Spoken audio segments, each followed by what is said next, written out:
Hello, we are live on Facebook. Hello, everybody. We are the Collective. This is the Collective Chat with Bonnie, Jennifer, and today we have DaKen Tul. I am Kathleen Sherman, shamanic medical intuitive, coming live from my backyard today. Wanted to bring you some of the fresh air. And then we have Bonnie Bird. Go ahead, Bonnie. Hi, I'm Bonnie Bird, and I'm a Akashic Record Reiki Master teacher. Glad to be here. I'm coming from my porch. My birds are quiet today, though. They're not present. Yeah. I'm Jennifer Passavant. I'm an intuitive spiritual life coach, energy healing practitioner, and channeler of divine beings. And today, our special guest, as Kathy said, is DaKen Tul. And he is a certified School of the Heart instructor, an emotion code practitioner, among many other things. So, DaKen, tell us a little more about who you are and what you do. Sure. Thanks for having me, first of all. I appreciate you having me on the show. Being a part of anything with the three of you just opens me up, has my heart just totally start vibrating right away. Likewise! Yay! It was like, whoa, okay. Yeah, good stuff. Yeah, so 7 years ago, I would say is when I had my awakening and just recognized that what we're doing here is not really what I've been taught to be doing since, birth, essentially. So I was 34 years old when that happened, and just been opening up to that path ever since. And by doing that, honestly, it just happens naturally. You start to gain powers. There's no other way to say it. You start to become so much more in tune with your own body, your own energy. You start to challenge yourself in different ways that you don't do when you're, for lack of a better way of saying it, like sleepwalking. Once you get past that sleepwalking phase, you have no choice but to push in this direction because you know this direction for you is the truth. Mm-hmm. And by doing that and facing different fears, different challenges for yourself, you basically build a repertoire of ways of not only healing yourself, but healing others. And healing as a word in itself, I mean, I know a lot of people associate themselves as healers, and there's nothing wrong with that. But for me, myself, even though I do technically help heal people, the people that I'm working with are really healing themselves. I'm just allowing the energy to be directed in a very specific way that I know works for that individual. Mm-hmm. So, I don't like when people give me their power by saying, hey, please help me, heal me. I said, no, I can help you heal you. And it's very important that people don't give away their power by looking at, people like us and what it is that we're able to do and what we can tap into. So I always, I use healing with a very, very carefully. So what I do is really all heart-based. And it was a distinction that I learned early on in that awakening within that first year of knowing that I had to be doing something different than what I've been doing for the first 34 years of my life. I had a dream, and we all have dreams, of course. We have 8 dreams a day. We usually don't remember any of them. Sometimes you remember 1 or 2, but 8 dreams a day didn't mean anything compared to this one dream in this one moment. I woke up and I knew that I had to learn to love every single person on the planet. And at that time, to wake up from that, knowing that it's the truth, it was a lucid dream where I was fully aware of my dream state. And there was no denying the sensation, the feeling of it. You know how we rely so much on words to convey information? Mm-hmm. It's such a slow process working with words. And I know that we need to, especially where we are right now, but moving forward, it's going to slowly shift more and more to you just feel it and you see it. And the combination of those two things, you have so much of a stronger understanding of what is actually going on in the communication that words just pale in comparison. So that dream was like that. I woke up with an experience where I knew this is legit. I had to learn how to love everyone. And it took me about, it was about a 7-month time period to get to that spot where I could honestly look at every single person in the eyes, having no fear about like really taking someone in through their eyes and knowing within my heart that it vibrated for them. It wasn't like my heart was like pumping for me. My heart was pumping for the people that I came in contact with. And you don't have to know them. Like I remember one of the big things with my ego trying to explain, you know, how in the world do you think you can love everybody without knowing everyone? And the idea is everyone has this energy, this conscious energy that empowers them, whether you're awakened to it or not.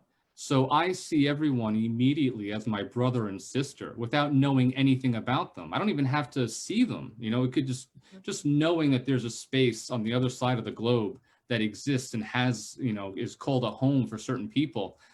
I don't have to know them at all. I love them 100% unconditionally. And it was not an easy process, especially from like, you know, a human viewpoint of it. It was not easy to get to that spot. But over 7 months' time, I went on this journey where I would not hold back. I would not look away from anything that felt uncomfortable. And without looking for a reward, I wasn't really looking for anything except I just knew I needed to find out how to love everyone. I kept pushing and pushing. And once I got to a certain spot without knowing when or how it would show up, it happened. It clicked. And all of a sudden I said, oh my Lord, everyone is like just this incredible vibrational being. And I said, I'm the same thing. They're the same thing as me. When I look at them, it's like a mirror. There's no difference. And that was it. And I want to make sure the viewers understand too, it's not like it's an always constant thing. There's like, even with empaths, like I help people that feel a lot from everyone else and have trouble like dealing with that. I teach them that there's like a switch. You have an internal switch to be able to turn on your empathic abilities and use it when you need to, and to turn it off when you're being overwhelmed. So I have a switch as well with regards to how if I was to take in just love that is in, you know, basically all around us all the time, I wouldn't be able to handle what I need to do here in 3D. No. It's like bliss state. I even, you know, my partner, Nicole, she jokes with me. She's like, why do you not always have the switch on?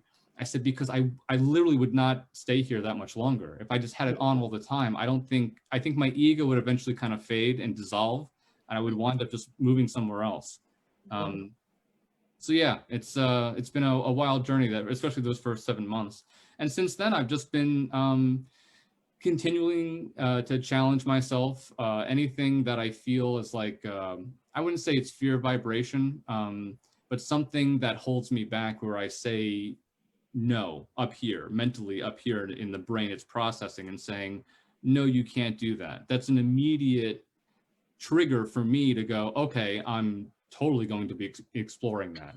What did I Yes. say no to? And how did it happen so quickly without my heart going, hey, let's figure out what's going on with this and see what we can do. So once I started doing that, that's when the repertoire began to build. And I recognized that I could literally generate this massive field, like a sphere around me. You do it intuitively anyway, but to be aware of it, it's so much more powerful as a result. And once I got aware of it, I was able to like expand it even more. I was like, oh my God, there's no limit. I literally have no limit with what I can do with this energy sphere. So I can push that out. I fill it with love. And when I work with people directly, that's one of the first steps that I do. I create a sphere of love and I connect with them, whether they're aware of it or not. You know, if I'm working with like a light worker, you know, they know right away what I'm doing. They can feel it. But someone that's not, you know, been exploring that on their own yet, they may not be fully aware of what's happening, but it creates the most incredible space, like the perfect conduit to be able for me to read their energy and also to be able to help move their energy with them. So When you have someone who is just beginning their awakening, and they're just searching, and they come to you and they can't find their way into meditation, they don't have a clue how to do that. How do you work with a person who is having trouble? Even, I mean, all they see is black. They don't see anything else, and they can't feel the energy. So how do you bring them into the now to where they can feel and see? That's a very good question. Sense. What I do first is I do a scan. I do like a body scan. So physical, emotional, and mental bodies. I close my eyes and I see better with my eyes closed than with them open. and I can see through those bodies and to see anything that's discordant. It usually shows up as like cords, entangled cords, and they're energetic cords. And when I see that, then I make sure I have permission. I always work with a person's, an individual's highest self. It's funny, before we started the live cast, we were saying like, there's so many wild things that are happening during our sessions right now. Yeah. And for me right now, there is no standard. Initially, when I first started, I wanted to make sure like, I have a very specific way of going about doing what I do. And I've thrown that out in the past, a half year, since like January or so of this year. 2020 has been a while, obviously. It's been a while. Oh, yeah. Wow. Yeah. But so there's no real standard right now for me beyond always making sure I get permission from the person's highest self. So I do a body scan, I get permission. If I get permission, which I almost always do, then I can figure out through the highest self, what method do we use to release this energy for them, to allow it to align in a way where they can then be able to move forward, to be that much more fully aware of their own powers. So we were saying before during our prayer, my word is freedom. We each had a word that we shared. My word is always freedom. I stand for freedom, just like Saint Germain. He's one of my guides, my most talkative guide. He basically came to me first. Actually, Ganesha was first, but Saint Germain was the one that came right after and was so vocal. And he explained to me what we're experiencing here right now, and the shift of not only just balancing our bodies, balancing our minds, but from that, the next step is allowing ourselves to feel empowered with that level of freedom. Once we have balance, we have the ability to move forward in a way that we really don't have much understanding of right now. If we look back to past lives, way back, we probably have much more of an awareness of it. But right now, where we are, the energy and how heavy 3D is right now, it's kind of like we get glimpses of it, but we don't really hook into it in a way where we can just like go right into it. So with freedom, I want to make sure that everyone feels empowered to embrace exactly what they are. So we have to remember, we forgot, we come into this life not really remembering all that much. Very few people come in as infants and remember their past lives and remember exactly what their energy is. They kind of get ostracized for it, at that young of an age, and they develop a lot of their own stuff as a result of that. So once I'm able to fix and work with their discordant lines of energy, I want them to remember exactly who they are. And I show them that based on information from the highest self. The highest self will share stories with me that make no sense to me. I have no idea what the connections are. I spoke with somebody about a pigeon on a beach. This is like 2 or 3 days ago for a session.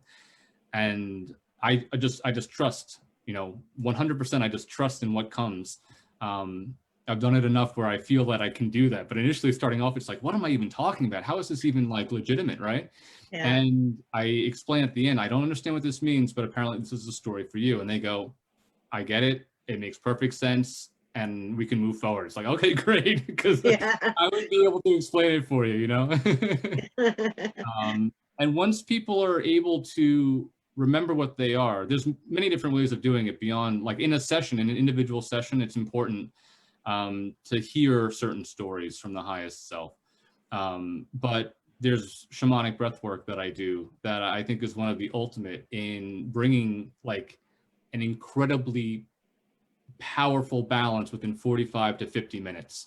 You just breathe, and I am like a drill instructor the whole time, holding you to that breathing process because your ego wants to pull you out because it is very intense. But once you commit, and I don't allow you not to commit. I keep you in it the whole time. And once it does ease out, you go on a journey.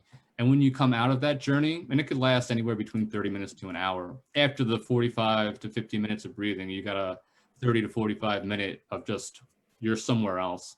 When you come back from that, people look at me and they go, what the hell am I?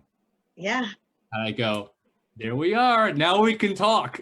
Yes, yes. Or we can have a legitimate discussion, except, beyond just like, if I was to go to somebody that didn't have that experience, either through getting the right verbal exchange from the highest self, those stories, or going through something like shamanic breathwork or a vital energy session. If they don't have that, it's very difficult to allow them to feel empowered with what they can create.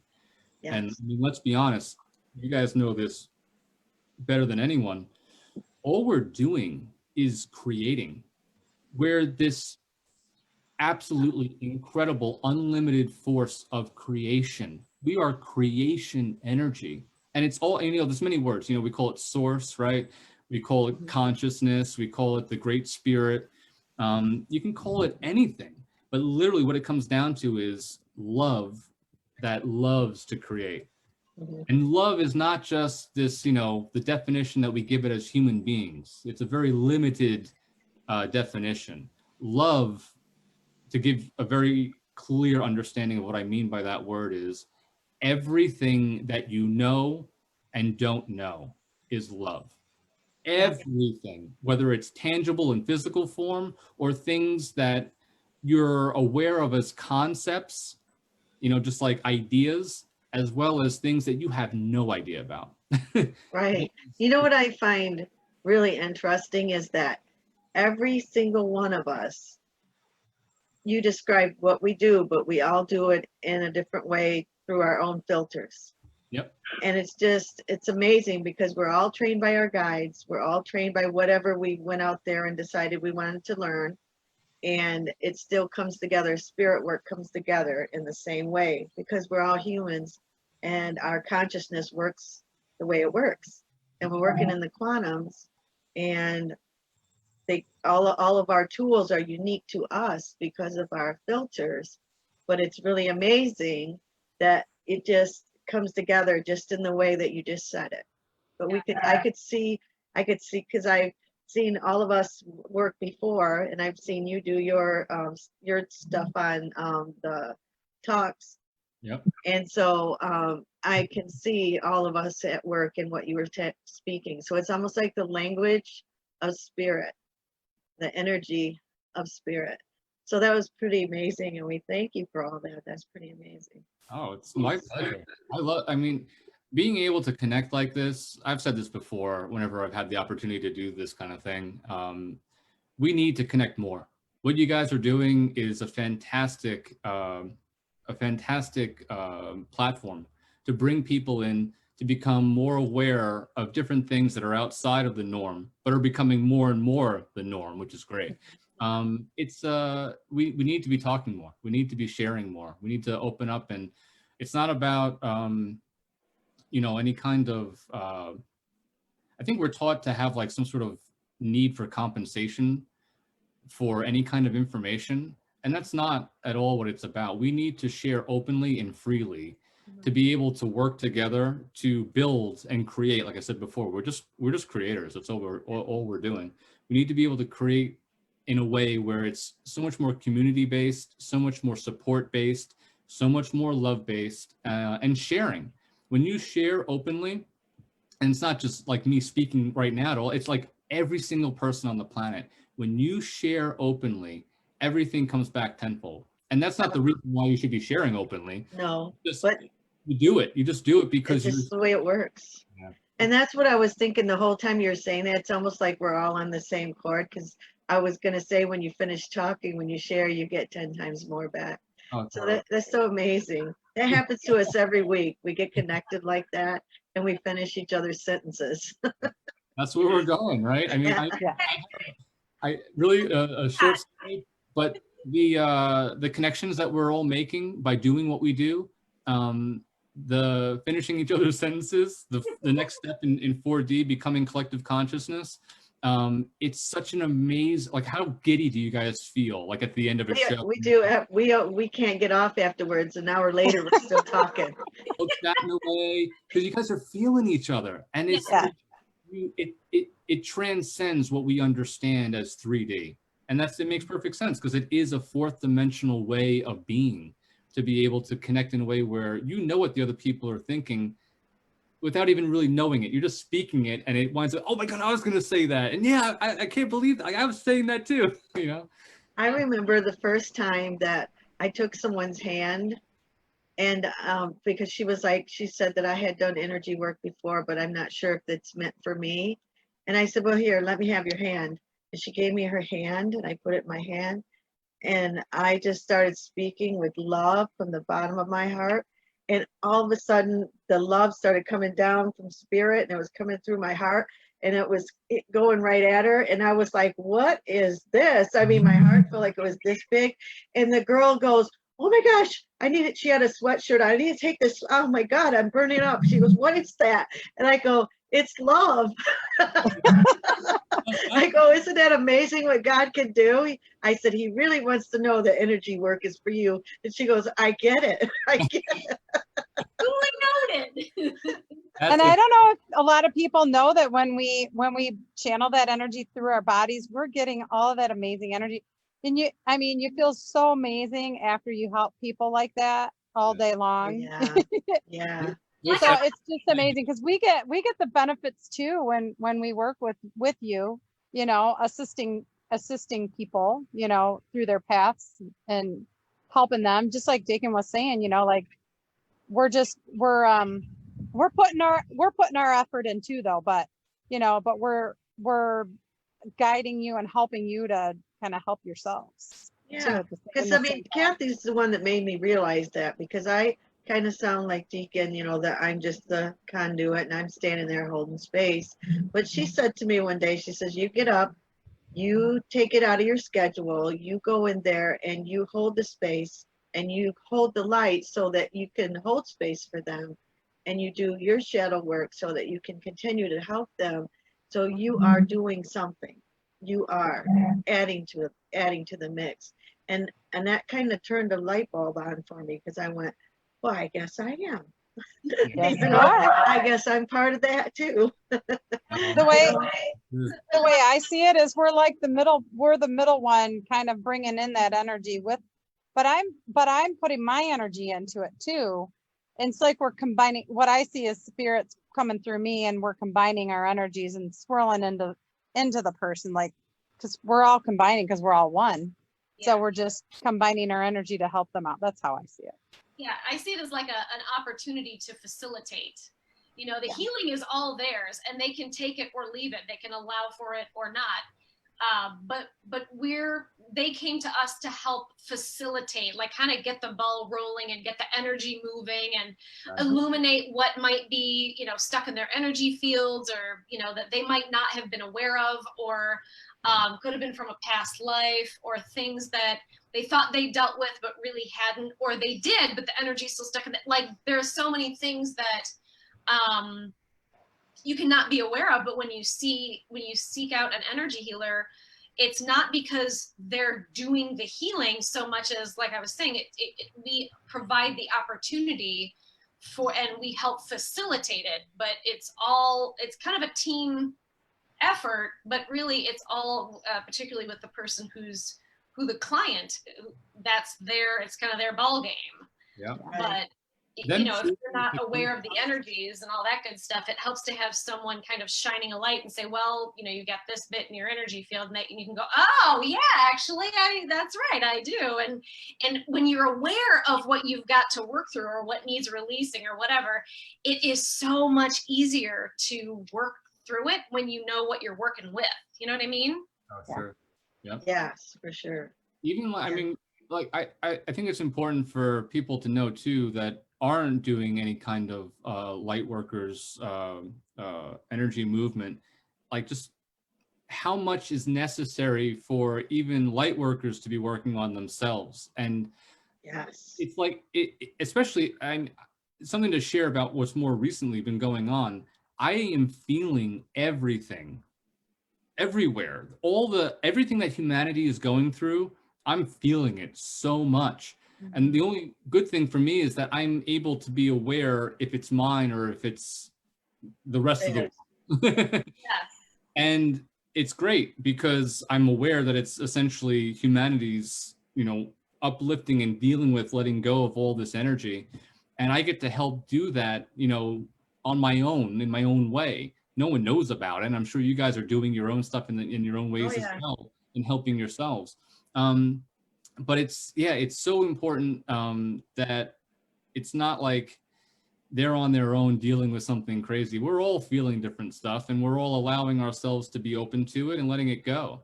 And be vulnerable. Yeah, exactly. Being open and vulnerable to it. It's like you don't shy away from anything that you feel.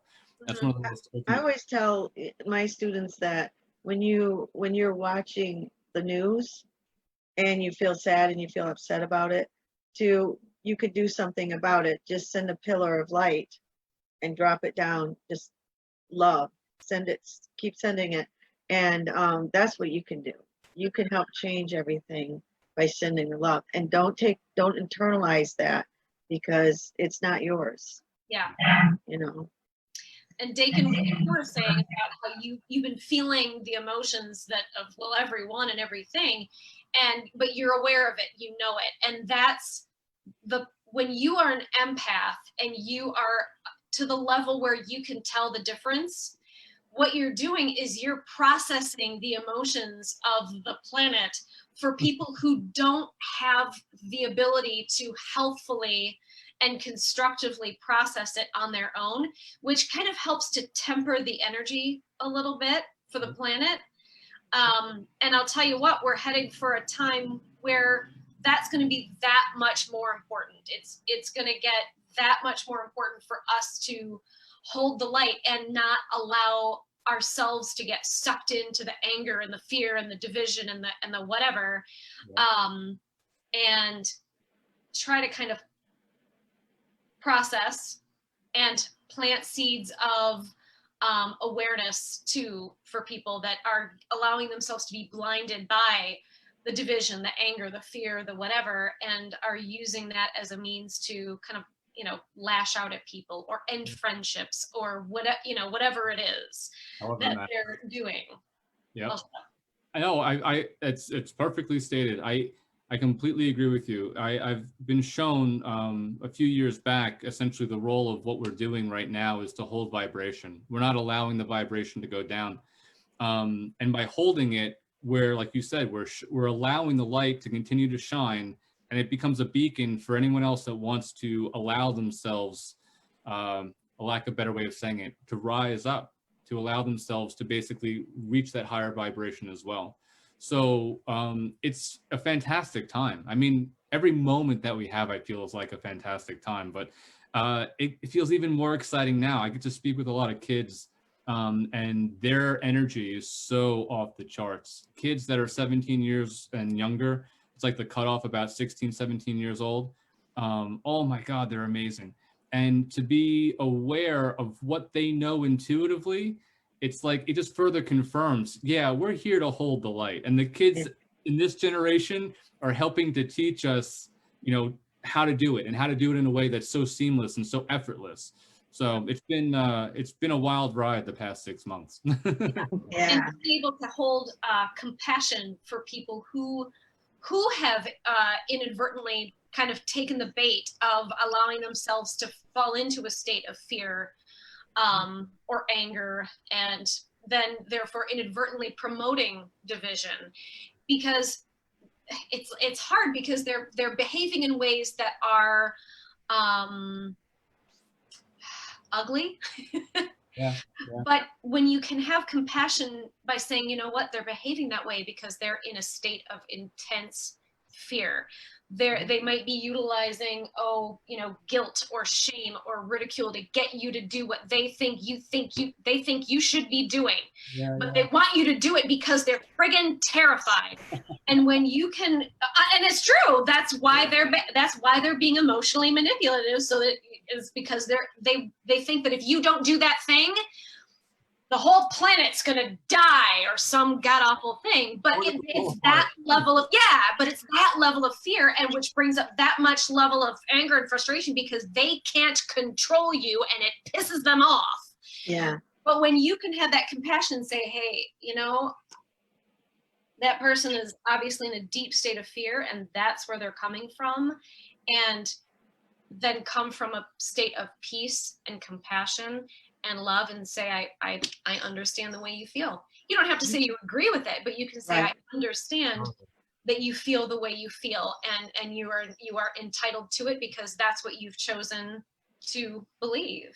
Mhm. And that is not everyone can do that, and not, even light workers have their moments of being triggered and getting pissed off when someone's pissed off at them, but it's part of our job of holding the light through compassion for those who are in fear and behaving inappropriately because of it. And I say a lot, somebody that believes something different than what I believe, I always say there's no wrong way to any solution. There's many ways, many different avenues, and it's okay that we don't agree. That's all right. It's nothing to worry about. It's okay. Absolutely. I want to share something for the listeners. When they do come into contact or a situation with someone that is behaving in that way, like when I was telling you how I learned how to love everyone, one of the examples that I was given from a guide was when you hear someone in clearly an aggressive tone or a frustrated or concerned or fear-based tone, you have to understand that where they're coming from is not who they actually are. They're not speaking their true language, even though they would say that it is them. And it's hard for people to latch on to what I'm about to say because they may not have this experience. But I look at people where if they're coming out in negative tones and are fearful of not being able to control you and do what they think that you should be doing, you just have to look at them and go, oh, they're seeing from a slightly distorted viewpoint. They're seeing it through lenses that are appropriate for them, but have no impact on you if you choose not to let it have an impact. And what happens from that is you can move freely. I say this to clients sometimes with what they're dealing with. Let the emotion of what's pouring out from somebody else flow over you like water. Just let it come out like water. And you'll find that it doesn't wind up impacting, you don't take it in your body, you don't take it into your energetic bodies. Instead, it just kind of flows through. And you can look at them the way that Buddha would look at them and go, wow, like, look at this beautiful person. Look at this beautiful person with what they're going through. Isn't this exciting to see this? And what instead happens is you can be there. You might not be able to help them, and words probably aren't going to help. No matter what you say isn't going to help, ease the tension with this person. Right. But your inner glow from your heart has the ability of easing the situation. And whenever I come into contact with that, which isn't honestly that often now, but I'll just say, I love you so much and thank you for sharing that. Yeah. I say completely diffuses it. and I say that I'll say, I appreciate you sharing, or thank you so much for sharing, because it's not about whether or not we agree. Yeah. They just want to be heard. Yeah. They just want to be heard. And another thing that my guides taught me was, it's similar to what you do. It's like when someone's expelling all their fear and saying things that are negative, you just make a vortex in between you and the person, and it goes down. And then you let them go until suddenly it starts coming back up, and it's the pink light from the mother, and it goes right into their heart, and then they stop. That's great. Yeah. And I then you had to say, stop doing that. why did I make you dizzy? Because I was thinking, I'm like, oh, I want to share that I use pink light. And then you were like, and then the pink light. I was like, holy crap. And I want to say, whoever just put up the angry face emoji, if we're triggering you, that's okay, because I'm gonna send you I love. hope you just listen to everything that we just said about being triggered and angry. And know that if you're triggered, then that's something for you to look at. That's now an opportunity for you to look at, why did we just piss you off? It was probably me. I'm not gonna lie, it was probably me. It could have been any of us. But it's important for you to look at what just got triggered. It's not me. In terms of, it's not the other thing or the other person or the other situation that needs to be looked at and changed. It's, why did you choose that response? Because it was a choice. It may not have been a conscious choice, but it was a choice nonetheless, because you choose either consciously with a well thought out conscious response, or you knee-jerk react with an emotion that is a reaction from a wound or something that's in your energetic field. Right. It's always something, everybody wants to look on the outside when they're upset. Yeah. But when you get upset, it has nothing to do with the outside world. It's whatever's going on within you. Correct. It's inside. Yes. Yeah. Always look inside for the answer, because that's where it's at. Yes. So angry face person, that is an opportunity for you to look at that and know that we love you, and you are safe to share your thoughts, feelings, and perspectives, even if you don't agree, because the whole point that we were making is that it's okay to have different perspectives. What's not okay is to behave inappropriately and treat others in a way that is less than what you would want treated for yourself when you feel that way. That is not okay.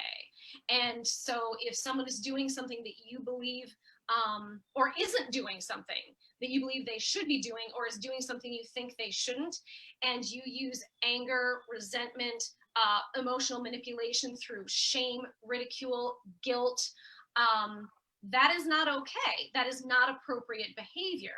And there are other ways that you can approach the situation that will allow for mutual love, mutual respect, and mutual compassion.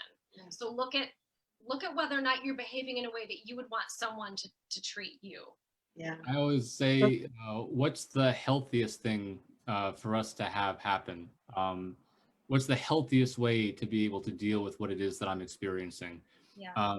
And something that's great about when people share things that are different than what I think, I look at that and I go, wow, look at this unique perspective that isn't anything that I most likely would have come up on my own. And I like celebrate that. I am thankful for that. Whether they're angry or annoyed, that's fine too. I don't mind that either. But it's great to be able to hear different ideas and different things that don't align with what you think, and to look at it with going, oh my God, this is more of the truth. Even if it makes no sense to me, no matter where it comes from or how it comes out, everybody's ideas just add more to the truth of what everything is. That's a part of freedom, when you can look at somebody else's side of the story and not be triggered by it. When you can listen to their heart and hold space for them when they're upset, and be free to not be triggered. And so it's it's part of being sovereign. You find your freedom in that, and that's what we're practicing. I mean, we all get triggered still once we're human, but that's what we're practicing. We're trying to perfect being sovereign, and being free, because we're coming back to our freedom, because that was taken away from us. And as we rise, the freer we get, and that's the most exciting part. I can't wait, honestly, for how things continue to progress, because they're moving so fast now. And, like we were saying, things that we would use to work with people don't necessarily work as well as these new things that are coming up. There's so much new energy that keeps bubbling up, and it's like, oh my God, I have more stuff that I get to play with. It's amazing. Well, it's almost like you're used to saying to your spirit guide, oh, we're going to do this. And they're going, no, you're going to do this. And you're like, wow. It's so cool. It's so dorky, but I mean, really is cool. Yeah, it is. It makes what we do that much more exciting. Yeah. Look at Kathy, just like a genie, blinked into her bedroom. It was so loud. I'm sorry. You could probably hear my husband's radio in the pole barn. He's out there working in it. I was like, yeah, I heard. I'm like, I got to go inside. It's too loud out here. So I came back. We have our matched set of mandalas. So we're good. Oh yeah, isn't that cool? Good. And Kathy, did you hear that we got our first angry phase, or our first? No, it's a second angry phase. Remember we got one last week. Unless two people got pissed off, but I mean, you can't always get what you want. Well, we're just triggering a healing. That's all. Yeah, it's okay. Yeah, and we've all been down that road. We've all been through our awakenings. That's why we're and we aren't perfect either. So.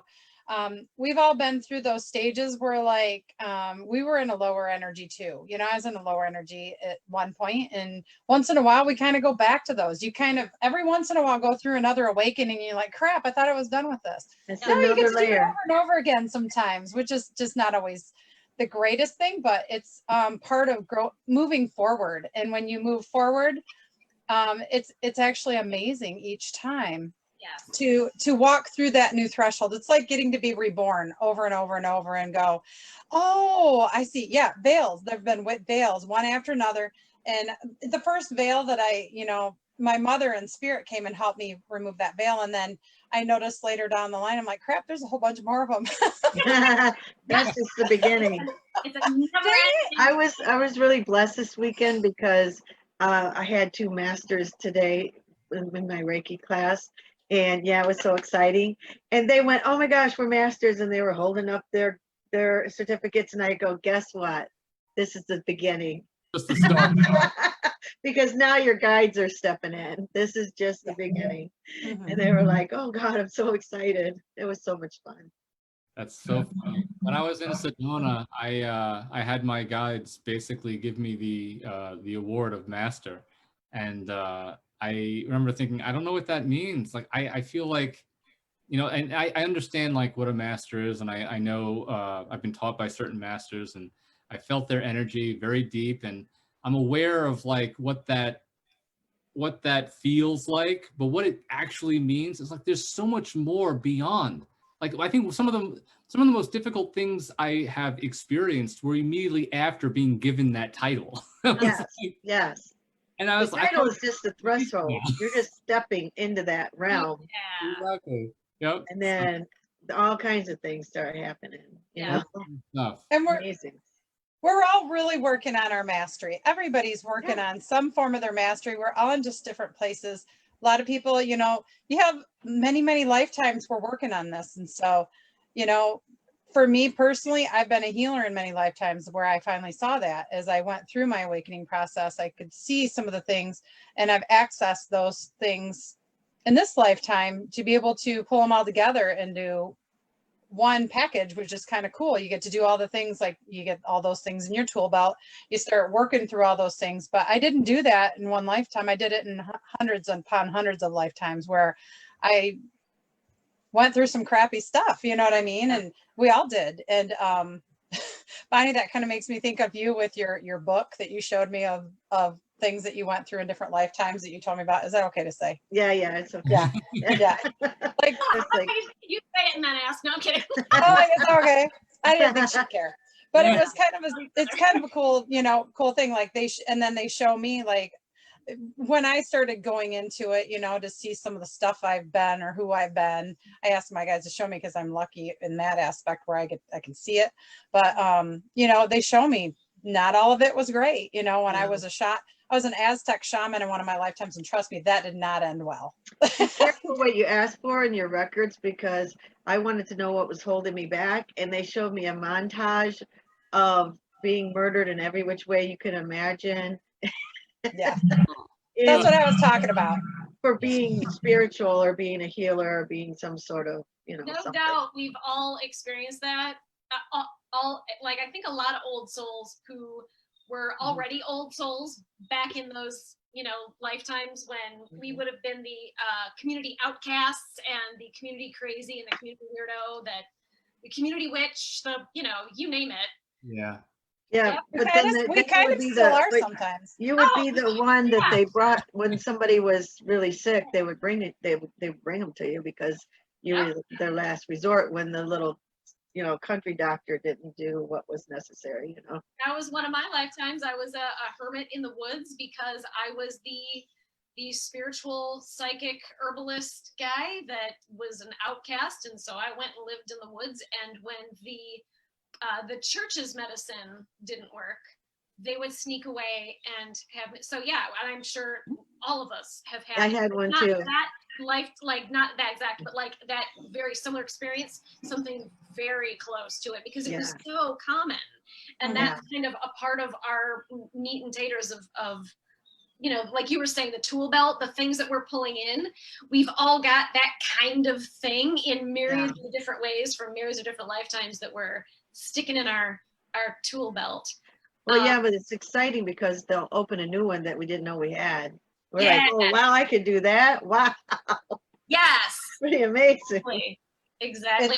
Or you'll have an interest, you'll be totally interested in something and not have any idea why you are interested in that thing until you discover a lifetime when you were someone who did that thing. And it's like, oh, you've already got it into your belt. You just didn't know where that came from. Yeah. It's And so- another thing too is like with all of us, how do you explain really what we do? Because it changes every day. You know, it changes every day. But Yes. except for the fact that we help people, we help with spirit, help people to heal. That's Yeah. about it. Hold space. And help them open up, because you have to do. So somebody was asking, Bobby asked what shadow work was. Shadow work is all those things in your past lives, or maybe sometimes in this life that didn't end well for you, or that you had a hard time with one way or another. Mine was a lot of different deaths in different ways.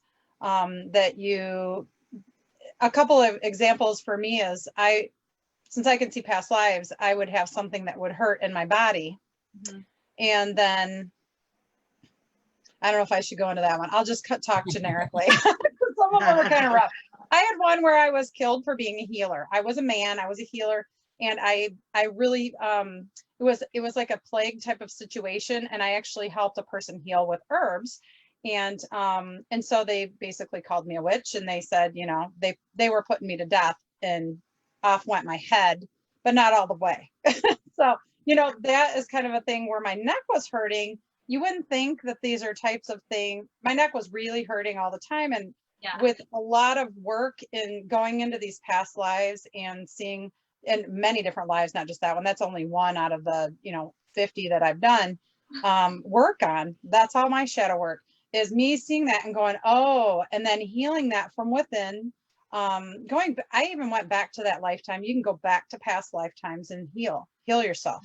And when you're healing yourself in that past lifetime, you're healing throughout all space and time, throughout all your lifetimes also. Mm-hmm. So there are a lot of things that you can do that people have just no clue of.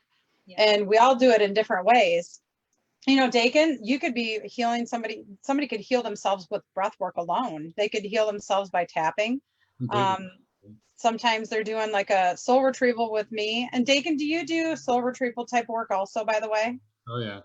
Mm-hmm. I've done so many different modalities that have been taught to me from the earth directly or from the highest self of the individual. Things that I didn't know that I know, either from past lives or just because of the energy that's here right now. I feel like for all of us, there's nothing that's off limits. Everything is available to us within the moment. We don't have to learn the way that we were taught to learn, like, standard book smarts, or like you have to retain this knowledge and be taught by, someone specific. Not that those things aren't important, but it's so available. Everything's accessible. And we're going to learn that more and more as we continue in 4D. And another part of the shadow work is the woundings, the things. Oh God, sorry, Jen. it's the wound. It's the oh my God, it's the things that you're going through that you've from childhood in this lifetime, even with the past lives, because you're working with that too, dealing with that too. But the things that happen to you that, you stuffed somewhere, put it in your body somewhere, stuffed in your heart. And this energy cannot live in this lifetime. So we have to release it. And we have to allow the healing to happen in order for you to, for your energy to rise, so your wisdom to come in. Okay, I'm going to go ahead, Jen. That was great. God, I love how we do that. But I'm gonna jump on the back of what you just said, and add to that aspect of the shadow work in terms of how you know what shadow work needs to be done. And the most obvious is what Bonnie was talking about with your wounding in this lifetime. And you'll know you need healing if you are triggered. And if that can be either I shouldn't say made to be, because you choose your response, whether it's consciously or unconsciously. But if you are hurt by something, if something makes you angry, if something offends you, if you become highly emotional, if you are holding on to resentment, all of those things, if you can look at where you're triggered or where you're holding on to these more dense emotions and these dense energies, that's where you can start focusing your shadow work, because that's the most obvious place to start, because it's something you're keenly aware of. Like, oh, someone says something and you took it personally because you thought it was a dig and you got really upset. Look at that, start there. Something's Because deeper. you're taking it personally is you're choosing, it is because that poked a wound, it triggered a response, and it's allowing you to it's like kind of bringing that to light. So just look at that. I'm going to shut up because I feel like. Well, it's bringing it to the light. It has to come to the surface in order to be healed. Yes. You got to bring it out in order to be Shining a healed. light on it. Yeah. And so, tapping it, and then tapping it down. Oh, sorry. I'll just Go talk. ahead. Tapping it down just makes us ill eventually. And it kind of, it's like, and a lot of times I'll see things in people's bodies because that's kind of how I'm looking at it. And I see like dark black gunk and stuff like that. That's from pushing that stuff down, pushing it down, and it goes into our energy field and it stays there and it makes you sick after a while. Yep. Sorry, Bonnie, go ahead. Oh, no, that's okay. You're just saying what I was, part of what I was going to say. It's so funny. But it's also, with working in the quantum, it's always connected to other lifetimes. So when you heal something here, you heal all the way back to the other lifetimes. And also when you do Akashic read, when you go back to the other lifetimes, it comes back to this lifetime. So it's like, it heals in all directions of time.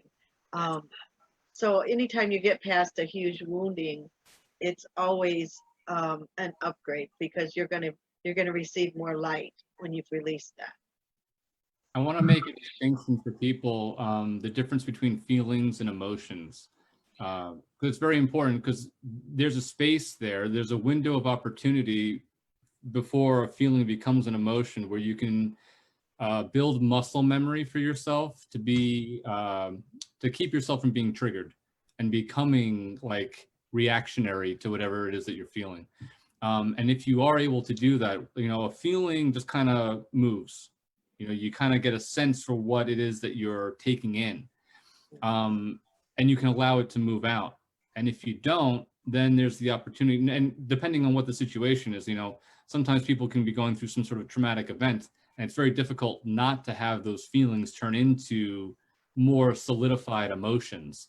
And if you don't deal with them appropriately, then they can kind of stay in your body in some areas. And that's when illness and, becoming frustrated and pissed off at things you don't understand why starts to happen.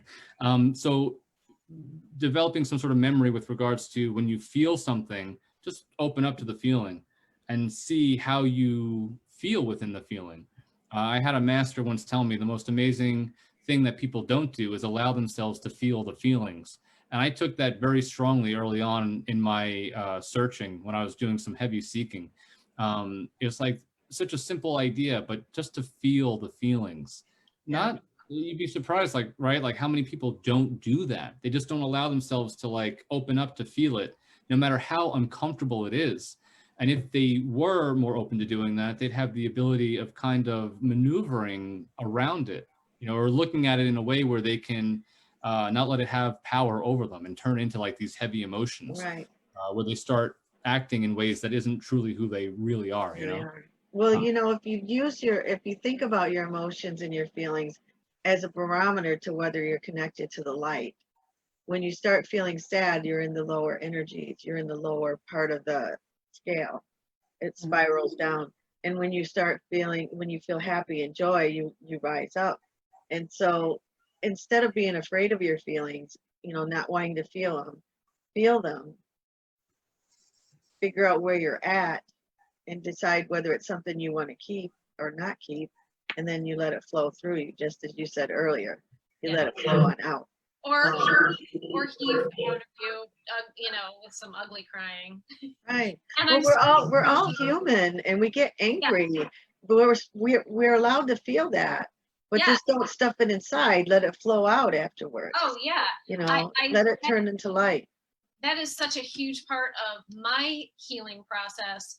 Is when the feeling comes up, and it's frustrating for me when I'm in a situation where I can't allow the feelings out because I desperately, desperately want to, because when those feelings arise for me, I want to dive down deep into those murky waters and swim, whether it's anger or like the heaving ugly cry. I just want to feel it, because when you feel it, that's it coming to the surface and releasing from your energetic field. And so for me, if I'm in a situation where I'm with people I don't know or whatever, I don't want to do it then. I want to do it in my private ugly cry room, or whatever it is. But it's been a huge part of the healing process of finding even finding ways to trigger myself to make the feeling come up, whether it's you think about the situation that can trigger the feeling, and you go back into the memories of who did what or who said what, or something horrible that happened,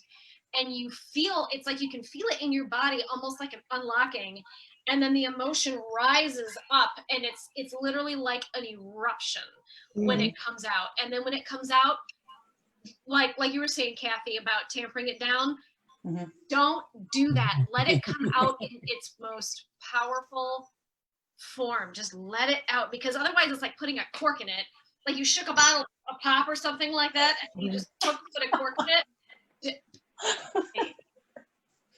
That's what Kathy said earlier to me. She said, she was explaining it just like that. So it was, you pulled that out of her field. So funny. Connection, guys. I'm with you. I'm with Yeah. you. I know where you are. Yeah, that's so funny.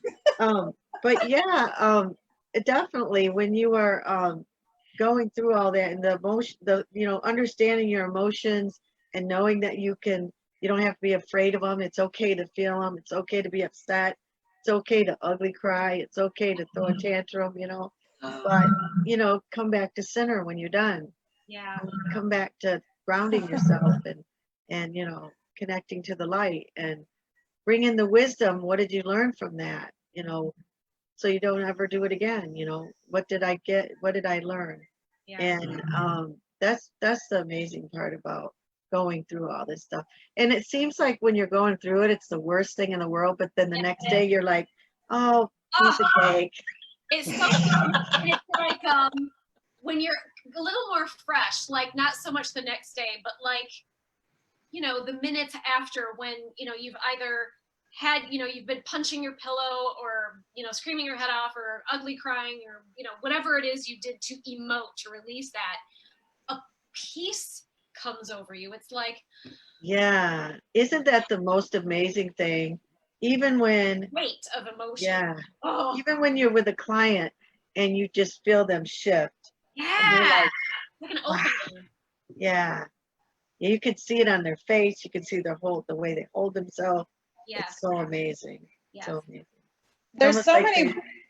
Go ahead. There's so many ways you can release that energy too, and that's the cool thing when you work with spirit, is they just show you. You guys probably all know, it's always like different for every person with me.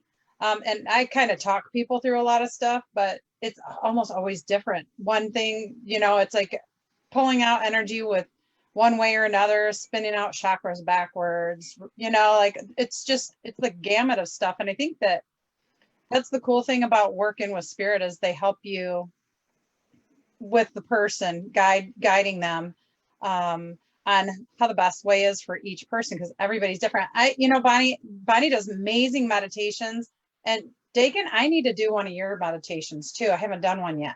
Yeah, you should. But I remember, Bonnie, this was one of mine, and both my parents have passed, and I remember it was last fall? Yeah. Last fall, and I'm sitting in, She's in this big group of people. big group of people, and it's like we did this heart healing, and both my parents came in, and I was like, I was like just freaking She was just ugly crying. I was like, oh my God, I feel so bad. And then, but then I felt happy because I knew you finally let go of a huge wounding. Yeah. And she calls me later. I'm so embarrassed. I go, why? That was amazing. You had a huge healing. And I don't think it bothers anybody, but No, I did that in front of a room full of people, so you know what I mean. I know that happens a lot. I know In the circle, in the meditation circle, that happens a lot. People, Yes. we have to have Kleenexes I had a bawling session in front of like 40 people once, and it was just one of those things, you know, being a man, you're not supposed to like cry. I have no problems doing that. Yeah, well, that's not the truth. We love men who are willing to feel, so good for you. Gotta do DaKen, it. I would like to broach that subject. I see that a lot with men that I work with, doing readings and healings and stuff like that. What would you have to say about that in more detail? Would you want to talk about that in more detail? Because Sure. men just seems to me, from my aspect and my viewpoint, is men seem to, from childhood, be taught, you know, you have to be the man, you have to be tough, you can't show any emotion ever. I have to be the breadwinner, I have to provide for everybody. And it just seems to just be, they just end up unraveling slowly throughout their lifetime until they just go to a breaking point. To me, that's what it seems like to me. Or Yeah. they take it out on their body's unhealthy. Yeah. So, I'll be honest. I've always, since being a kid, have always been very emotional and wear my heart on my sleeve. I've never really had something where I felt like I couldn't. And I basically associate this with my parents. There was nothing off limits to be able to discuss with my parents. I don't know how they created that atmosphere. They were both very loving with each other, and both me and my older brother. So I guess maybe growing up in that, it was like I never had this pretense where I had to like bottle it all up and hold it in tight. I was always able to express myself. I've always had an artist background, always wanted to create things.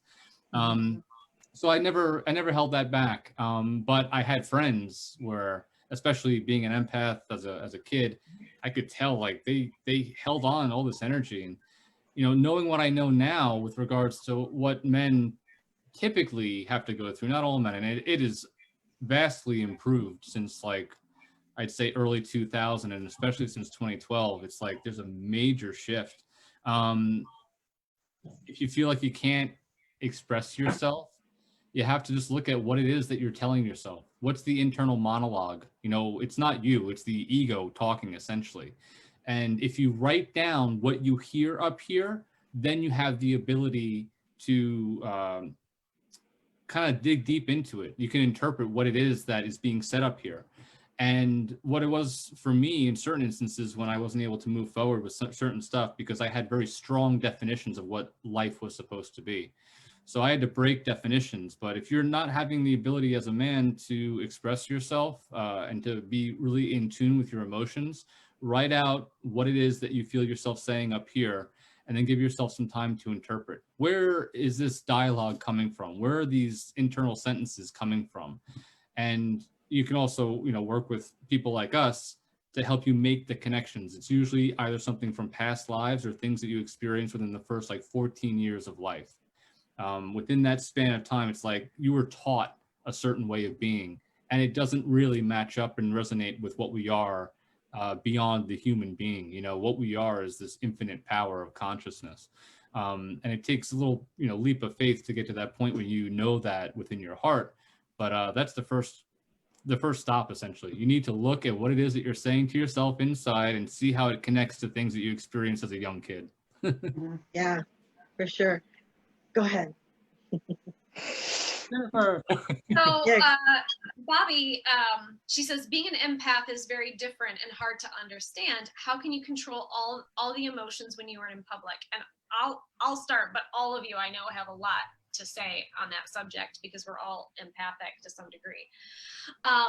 So for me, I know that it's not mine. I've gotten to the point where I know that it's not something that's mine that I'm feeling, so I can become a neutral observer.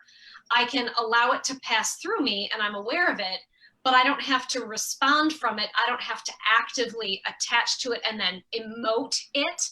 I can just let it kind of move through me with an awareness, and it allows me to kind of gauge my surroundings. So I use it as a tool and a way to better interact with people, because I know I'm picking up on the energy of the room or the energy of the people in the room. And so you're better able to interact with people when you know where they're energetically coming from.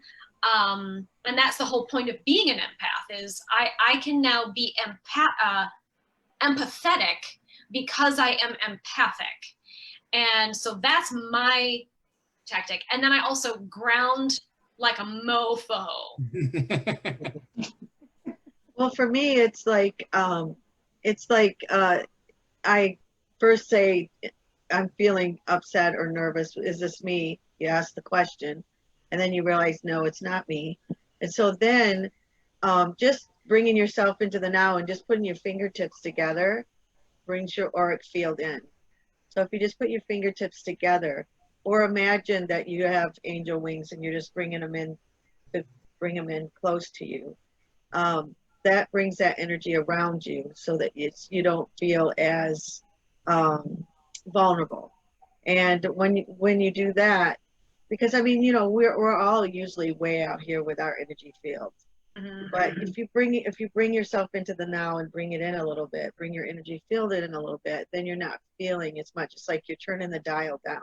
Yeah. So think about it as turning the dial down a little bit until you are out of the grocery store, or wherever it is you're at, or at work, and then shine it out as soon as you can get out of there, put it back out. But I mean, that's just for people who are just learning and they can't do what you do, Jen, because what you're doing is like what a master level person does. Oh, Yeah. But So I mean, that's just the beginner thing. And like with Kathy, she shines hers out, always way out, and then she soars above it. And that's what you start doing when you're starting to master it. And that's the way I see it. What do you think? And it's funny, I asked Spirit to show me when Jen was talking, and I was like, what do I do? Because I tend to not have issues anymore when I go in public. And they showed me, I'm shining my light so much that it kind of dissolves any lower energies that come at me. So you're curing the place, you're healing it. Yeah. And so when you come in like a lighthouse and you shine that light, you're helping actually others to kind of feel better at the same time too. I asked him to show me in my mind so I could see, but I didn't realize I was doing that until I just asked Spirit to show me. And you're also sharing your keys and codes, and with when they're ready, theirs will open up. Because sometimes Spirit will ask, because we all can do what Jen is saying. They'll ask us to go somewhere where there is upset, and you're like, I don't feel like going to the store, but all right, I'm going to the store. And then once you get there, you feel that energy, and you realize, because you start shining your light, you realize you were needed there. Yeah. So yeah, for sure.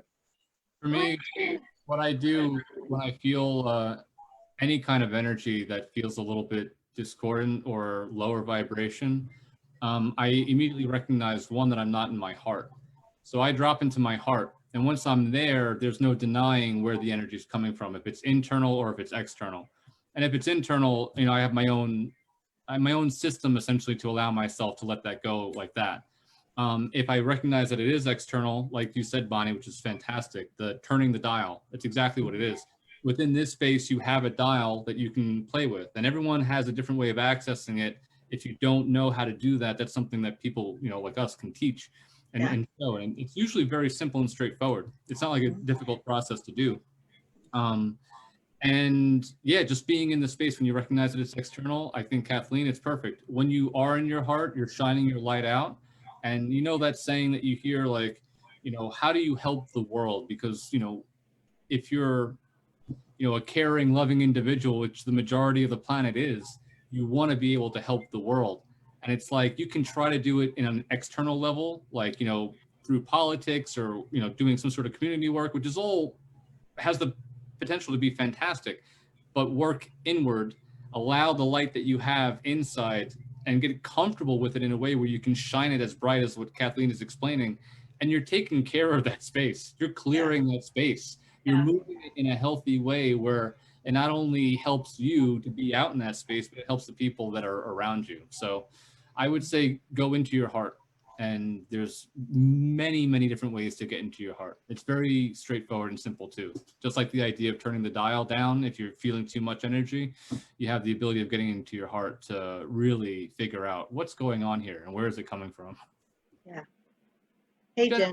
I have like 5 things going on right now. You were just talking about getting into your heart, and one way that you can do that is to touch your heart and take some deep breaths, which is where I want to go in a minute. DaKen, with you. Sure. But Patrick Michael says, I constantly have to remind, I don't know why I still have my hand up. I constantly have to remind myself to stay in the now. Meditation at least twice a day, which is, that's an enormous help. And then Bobby says, I play with my fingers and hands a lot. And, you know, I could kind of pick up on your energy, just kind of putting myself into your energy field. When you're in those moments of playing with your fingers, there's a lot of anxiousness and anxiety. And that's where I feel, and this one's for you, DaKen, breath work is a really great way to ground yourself. And it is, like Patrick was saying, to me, breath work is like the #1 meditation. Breathing is meditating if it is focused breathing. And so, DaKen, I know that's something that, like, it's breath work for me is an enormous part of what I do and how I work with energy and how I channel. And I think that's true for everyone on some level in this group, and probably for a lot of the viewers. But DaKen, you do a lot of guided breath work. And so can you speak to how breath can be used for when you're in a moment of anxiety and you don't know how to manage and things like that? Sure. Oh, my pleasure. Let's think really quick why breath is so important. All right. If you stop breathing for what, 2-3 minutes, that's it. That's the end. So it's like, you know, it's breath is #1, water is #2, and salt is #3. Yep, exactly. You need to have good, healthy, clean water. Yep. Many bottles, as Jen just showed us. So the reason why breath is so important, the reason why we're designed to take in breath so consistently, is because spiritually we wouldn't be able to continue. The reason why breath is part of our design is because breath is spirit. I know we think of it as oxygen, right? That's nonsense. That's absolute nonsense. Sure, there may be some sort of component that we can identify with breath being oxygen. It is so much more than just that. So I know we use the word like prana for energy. There's prana without question in our breath, what we take in through the mouth. But it doesn't only just come in through the mouth and into the lungs. It literally, with our intent, can go anywhere we want it to. So it's a cleansing connection to spirit is what it winds up being. So if you want to choose to breathe in through your heart, your intent will trump the physical aspects of the body and how it brings it in through the mouth and into the lungs. Okay. So if you are saying, my intention is to breathe in through my heart, it will literally impact your heart first, and then it will take care of physically the rest of the system. If we didn't have that, we'd lose connection with spirit. And we feel so separate from spirit when we're not, doing what we do, right? If we just were to be lost in the story of being a human being on Earth, we'd have no idea of what the hell, what we're doing here, how we do it. So breath is just the standard way of doing it while we're sleepwalking. We're connecting with spirit, not knowing by breathing when we're not really aware of us being pure consciousness. So that's the importance behind breath. A very simple thing that you can do to allow yourself to ease whatever your level of anxiety is. If you're not familiar with your chakra energy centers, just go online, take a quick look at where they are. Being aware of where they are physically within the body along the spine helps you to be able to be that much more impactful with the breath that you do. And what I do is let's simplify it. Let's use the heart as the example. Like I said, breathing in directly to the heart. What you do is you can always feel your heartbeat. Jen, what you said is 100% on point, and it's so powerful, and people don't know it.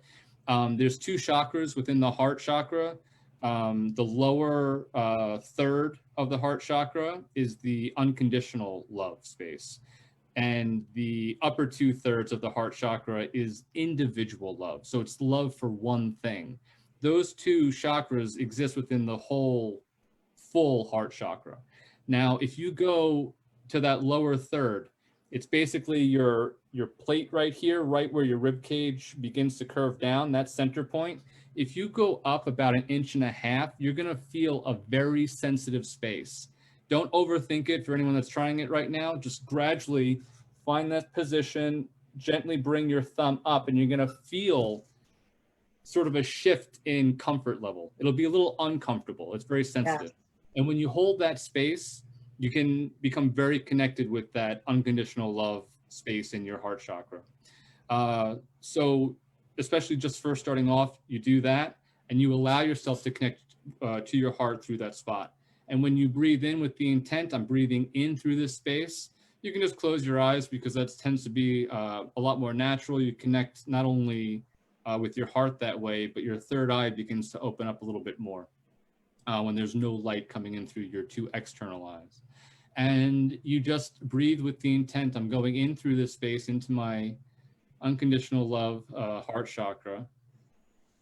Whether you breathe in through your mouth or your nose, doesn't matter. Just keep that intent and that presence on that space that you're touching. And you can do this in public and not feel strange. I know some people might be like, I can't do that. But if you're feeling heavy anxiety, you might need to do this. So don't hold back. There's no reason to feel uncomfortable about it. And just keep with that intent and that presence on that space, breathing in through your heart. It usually only takes about 3 breaths where this space begins to fill in and allow your heart to expand. And it literally brings your calmness level to a very nice balance. If you practice this on your own at home, do anywhere from you can do 20 repetitions if you want to, just to get very comfortable with it. So when you are out in public and you're like, hey, I don't really want to do this now, but I have some experience, you can do 3 breaths just with that intent, and it will bring you to a spot where you're like, okay, I can move forward. I can actually, do what I need to do and not be impacted by this overwhelming anxiety. So. Yeah. Go ahead. Yeah. I feel like I got a lot on this one. So I noticed that for people who tend to hold on to a lot of anxiety and tension, they breathe very shallowly and they hold a lot of tension in their stomachs, their diaphragm. They'll even walk around with their gut tight and they won't even notice that they've got their gut flexed. Yeah. And so they tend to breathe from their chest, which means they're breathing really shallowly. And like you were saying, DaKen, the prana, the chi, the shakti, the pick your term, the key, whatever you want to call life force, spirit, eeny, meeny, miny, mo. The breath of life is literal, and that's why you can become a breatharian and only live on breath.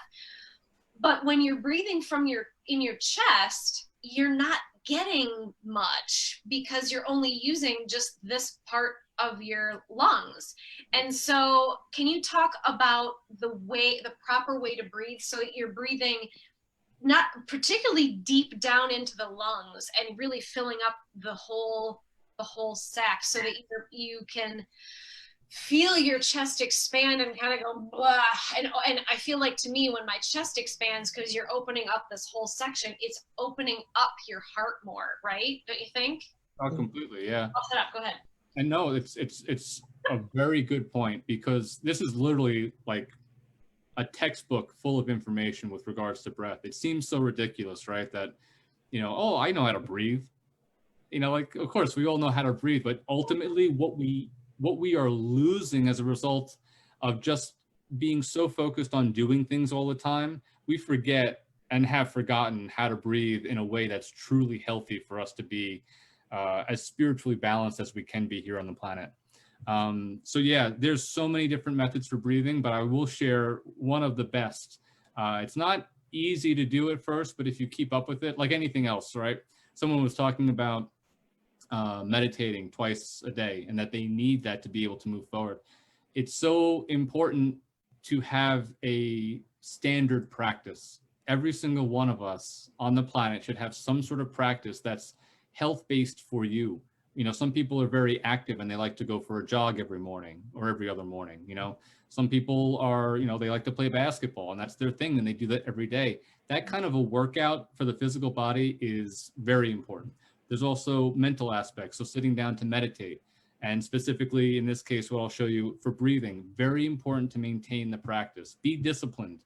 There's tremendous rewards for making sure that you do something consistently. And you might think like, oh, I'm getting minimal benefit from it. if you keep going and keep going and keep going, it's going to get to a spot where it literally opens up a totally new spectrum of space for you to play in. Like earth-shattering levels of a totally new thing that you can be playing in. So don't give up on whatever seems like it's not doing that much. Stick with it, no matter what it winds up being. If there's something that you feel is resonating, but you don't feel the benefits, keep going and it eventually will open up. So with that said, I'm gonna share reverse breathing. What you do is within the gut area, you're pulling in. So you inhale and you bring the stomach, the abdominals inward. It's called reverse breathing. And we did this as infants. In the womb, you breathe in, or you breathe in a reversed way. So the inhale is deep, you pull your abdominals in, and when you can't pull in anymore, you still have plenty of capacity to pull in more prana, to pull in more air. And what happens is it comes up your spine and opens up your chest. So it's pulling in through the abdominals, tucking the abdominals in, and as you continue to do the inhale, bring it up your spine and into your chest. And then you hold it. You don't let it out right away. You want to use what you pull in to its fullest potential and its benefit. And you're going to see you raise your vibration just by breathing alone. So I'll do like 2 repetitions just so you can see, the timing, and you can change it to whatever feels right for you, but just the general of how I do it and how I practice this every day. So it's inhale. I'm holding, and then I release. And then my stomach comes back out. One more time.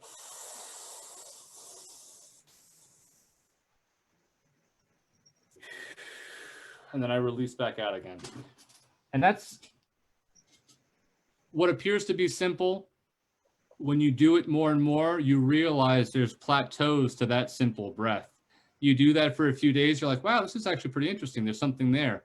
And then something's going to happen when you continue to do this within your practice, and you're going to go, oh my God, this is like opening up something that I didn't know was possible.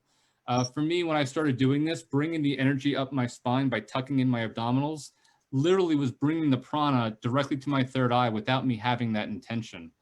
And then my third eye started becoming like hyperactive, and I started seeing things in ways that I hadn't before.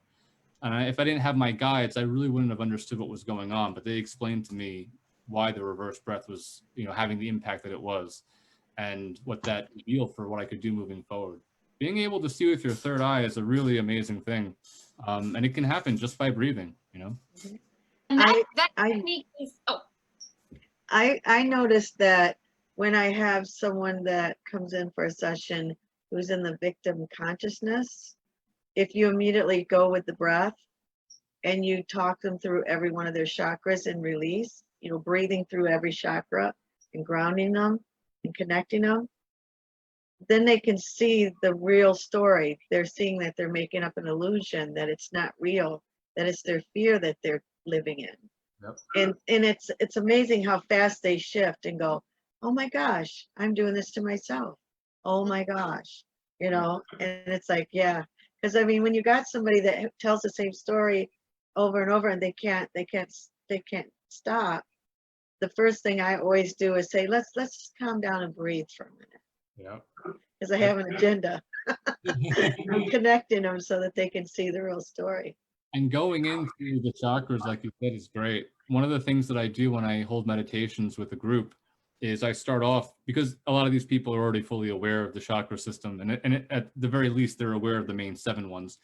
And what I have them do is I have them become very present to the 7 chakras, and the intention is they're breathing either in through the front of each chakra simultaneously, or they're breathing in through the back into the chakras simultaneously. And then we just go back and forth with that. And what happens is they have this incredible balance that puts them in a spot where they're really open to commit to the meditation. I always use the word committing to meditation because sometimes the ego and the mind, if what I'm guiding them in the meditation doesn't present itself to them, they get lost and they get frustrated and they get pissed off that they're not able to like feel or see what I'm showing them through words, right? Right. So that they say I'm in the dark. I see nothing. I get nothing. Yeah, and they get all upset. You're like, okay, let's breathe. Yeah, Let's breathe. exactly. I do that right away from the beginning, and it really sets everybody up to have an experience that they're hoping to have. Yeah, yeah. Definitely gonna- breath work is a part of mine too. Go ahead, Kathy. I was going to say also, when people say they can't see things with us, a lot of times they don't realize that they get information a little differently than we do. So everybody gets psychic information differently. And most people I always brushed it off all my life, and then realized once I was like, opening myself up, I was like, oh, I've been getting information. I just didn't, I expected it to be one way and it came in a different way. So Yeah. that a lot of times when, if, when we're working with clients and stuff like that, we'll be like, okay, so that's another thing that I'll say is, are you getting something different? Or are you feeling it? Or are you seeing it in colors? Or, you know what I mean? It's totally different. It doesn't have to be what I see. Yeah. Not every, that's the really fun part about it is everybody has a different way of seeing and getting information through their third eye or seeing through their eyeballs or whatever. So that's the fun part for me, is to go, okay, ooh, let's find out how you can see. So A lot of times in meditation too, you might be guiding the meditation and you're doing all these things, and then somebody over here is doing something else, somebody's over here doing something else when you're doing a group. And that's the amazing thing, is because your guides and your angels will come and do what you need to do. And you're still getting all the energy and all the stuff from what the facilitator is doing, but also you're getting it through your filters, because everybody has their own personal energy language, and they may sense it, they may feel it more. Somebody may see colors more. Somebody might actually see it like a movie. That's the amazing part, but not, or it just goes in and out. But everybody has to use all their senses in order to bring it together. Yeah. And a lot of times people don't understand that. I had somebody in the ceremony that would keep seeing black. They'd come out of a journey and they'd be saying, I just see black. I was like, trust me, you got exactly what you need. I said, you're not able to interpret what it is that what the full feeling was that you experienced. Trust me, it's not just black. And over time, he came back to me eventually and said, oh my God, I get it now. And there's a long story here, but essentially it's like, I get it. I get why it was presenting this way. And, we all wind up getting exactly what we need. Well, sometimes they're analytical too. If you're going at it with color and creativity and imaginary, then they're not getting that, because they're thinking in numbers or in shapes, or also if you with an analytical person, you never count. For me, I've learned, because if you start counting, all they're thinking is the numbers. So the angels with me, they usually will have somebody who's more analytical like that. They'll just start raising them. They'll just start raising the vibrations, so that they relax and stop this monkey mind going, so that they can move forward. So yeah, there's all these different little tools that they give us for stuff like that, which is amazing. Yes. So for me, my go-to, which is my favorite way to relax and raise my vibration, is something, I don't remember how long ago it was that I was taught this, but it has been an integral part of my channeling and holding energy and raising my vibration. And it's completely changed the way I breathe. I do not breathe the same way anymore because of this. But it's something called the 3-part breath. Are any of you guys familiar with what this is? It's like pranic, it's called pranic breathing. Yes, no? Yeah. Okay. So what it is when you first inhale into the bottom part of your lung, and that's when your diaphragm comes out. And then you keep breathing and your chest will rise. And then you fill even up to this top part of your lungs, so your shoulders go up. And it really elongates the breath. And I find that the longer your breath, the longer you can kind of stretch it out, which is where the ujjayi breathing, which is where you lower your epiglottis, your soft palate just a little bit, so the air makes kind of a, like when your mom would be angry and she'd go, you can hear the exhale. Do that. That's exactly what that is. But you do it with your exhale, but when you inhale, and it's hot, if you've not breathed this way before, it's super foreign and it's really weird, but it will absolutely change your breathing. And you inhale into your diaphragm, so it's like and then into your chest, and then into your shoulders.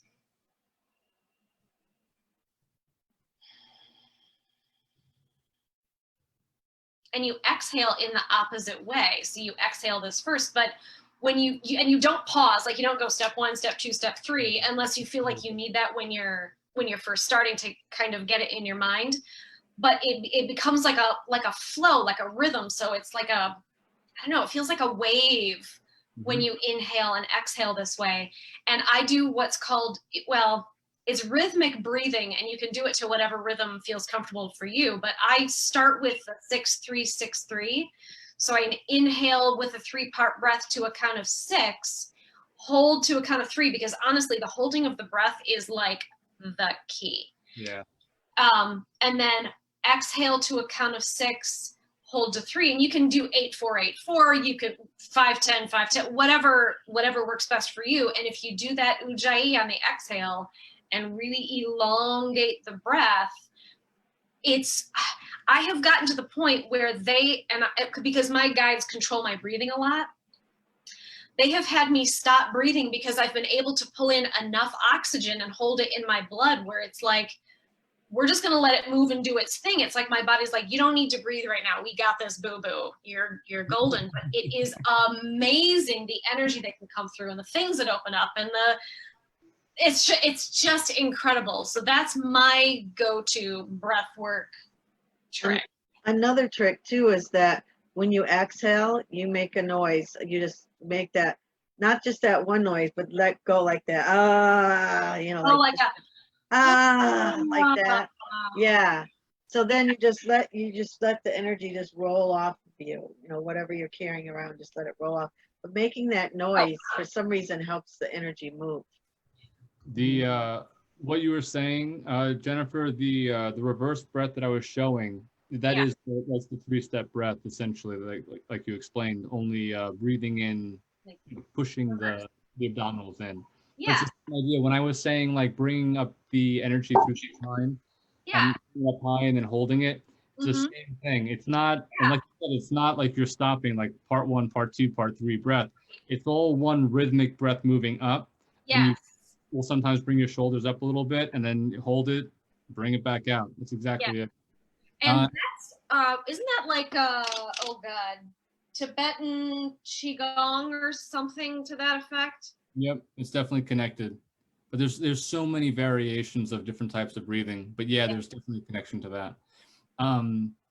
Also with the sound, generating a little bit of sound on the inhale and the exhale, it amplifies the prana, it amplifies the energy. So when I'm doing breath work with people in a group session, that's one of the 7 things that they have to do to make sure that they allow themselves to open up to journey. On their inhale, it's and on their exhale. And you'd be surprised how many people they like hold themselves back. Like they're so uncomfortable in making sound.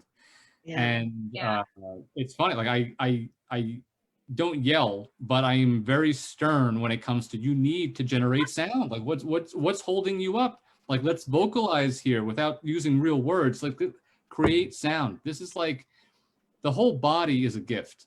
Our body, like if you think of like the movie Avatar, there's no real difference there. I'm so aware of, I'm just like an actor in this movie of life. And I am moment to moment so aware of my body, of just being this cool thing that I get to play with. I literally get to play in interacting, using this as my like tool to figure out, what do I want to do? What resonates with me? What energy do I want to put out there? When you look at your body like that, there's no holding back with what you can create. So it's pretty wild that if we have this incredible gift, this physical, mental, emotional body, and it has the ability of vibrating with this voice. This is like the ultimate creation tool. why do we hold ourselves back from really like utilizing it? Mhm. People are so shy and timid with their voice. And not all the time, but for a lot of clients, it relates to voice. It relates to getting to a spot where they feel empowered using it because they've been told all the time to shut the hell up. They've been told so often that, they have no value, and therefore they can't really communicate and create in a way that feels freeing to them. So when you breathe in and out, create some sound with that. Enjoy, like, feel, it's amazing. It's so amazing. Like, why are we holding ourselves back? Yeah. Well, Like, oh, go ahead. no, go ahead. No, you go ahead. Well, the first thing that you do is you take your breath when you come into this world, and the last thing you do is take a breath when you leave. You let your breath out. And But- what's the first thing you but- do when you first enter into the world? Yeah. You And cry, so, you make noise. yeah, that's what I was going to say. Then you start to make the noise. Yeah. And so, I mean, yeah, because that's how you communicate. You communicate through your voice. And it's just, and that beautiful vibration. And it's so freeing. And I remember when I was a child, I was the shyest kid you ever want to meet. Never spoke, went to school all day long, didn't say a word. And then I would get home, and my sister, that is like, she's like 6 years older than me, I would nonstop from the minute my toe hit the earth until I got back off the bus, tell her the whole story. And bless her little heart, she would listen. Most of the time, she was a teenager, so sometimes she'd be looking off, and I'd be like, "You're not listening to me." But you need that voice. You need it. And that time with my sister, that was love that she showed me, because she knew that I needed that. And it kind of makes me tear up to think about it, because she was such a blessing to me and so kind. Because there was 5 of us, and I was the second to the youngest. She could have been off with her friends. She didn't have to be sitting there listening to me. And I think that's a blessing. But I couldn't agree more with you guys. When I channel, they tone through me, and that was my first sort of introduction to the power of and the energy of one's voice. And so I just want to, for those of you who are watching, if we're talking about things that you're not familiar with, please feel free to ask questions. The main takeaway for this section is just breathe.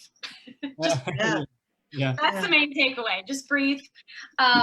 Or deep breathing. Yeah, but toning is huge, and they don't like, yes, Om is good and it's wonderful.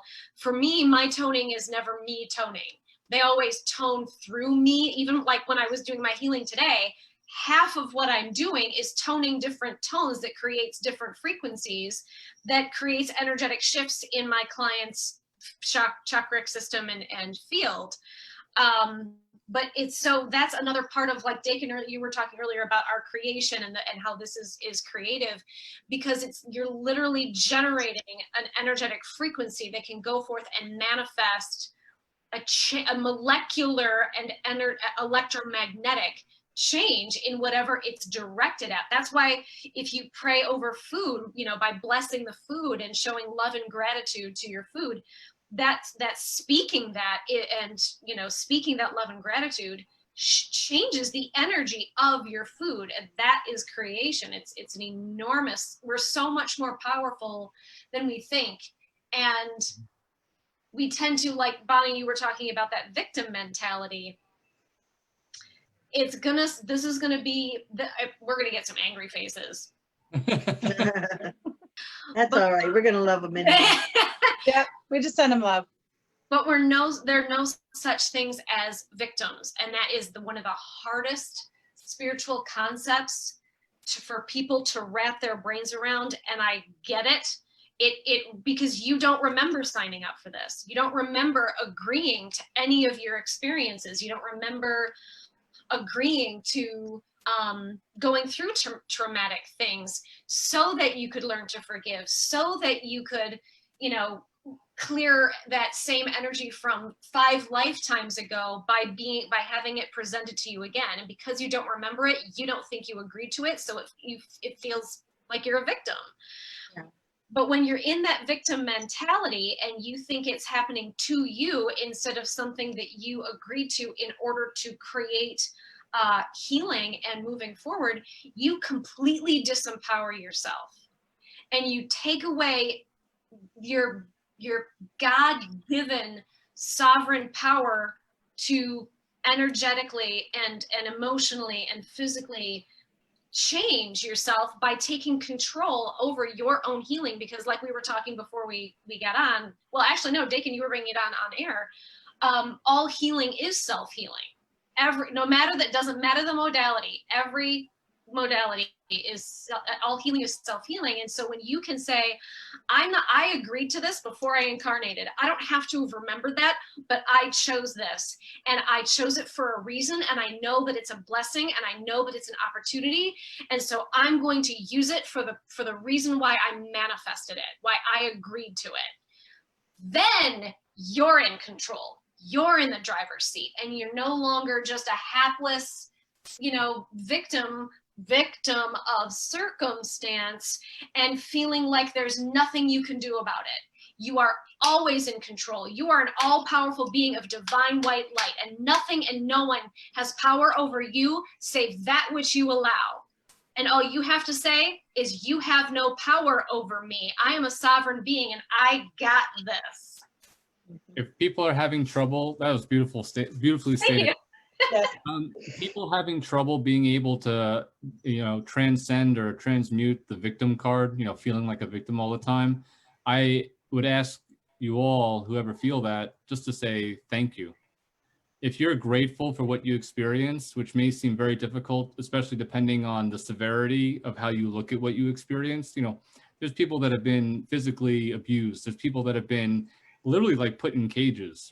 There's horrible, horrible things that people have experienced. And it's like, how in the hell would I say thank you for that or to be grateful for that? Don't get me wrong. I know how that sounds, but I'm still asking you anyway to give it that shot and see what happens as a result of that. And it's what, Jennifer, what you just said, you become empowered. It's like once you get to a spot where you can look at something that was traumatic or just uncomfortable, something that you didn't really want to deal with or have, feel like was put on you by external forces. Once you say thank you, you literally just took all your power back. Thank you for letting me experience that. And the shift takes place.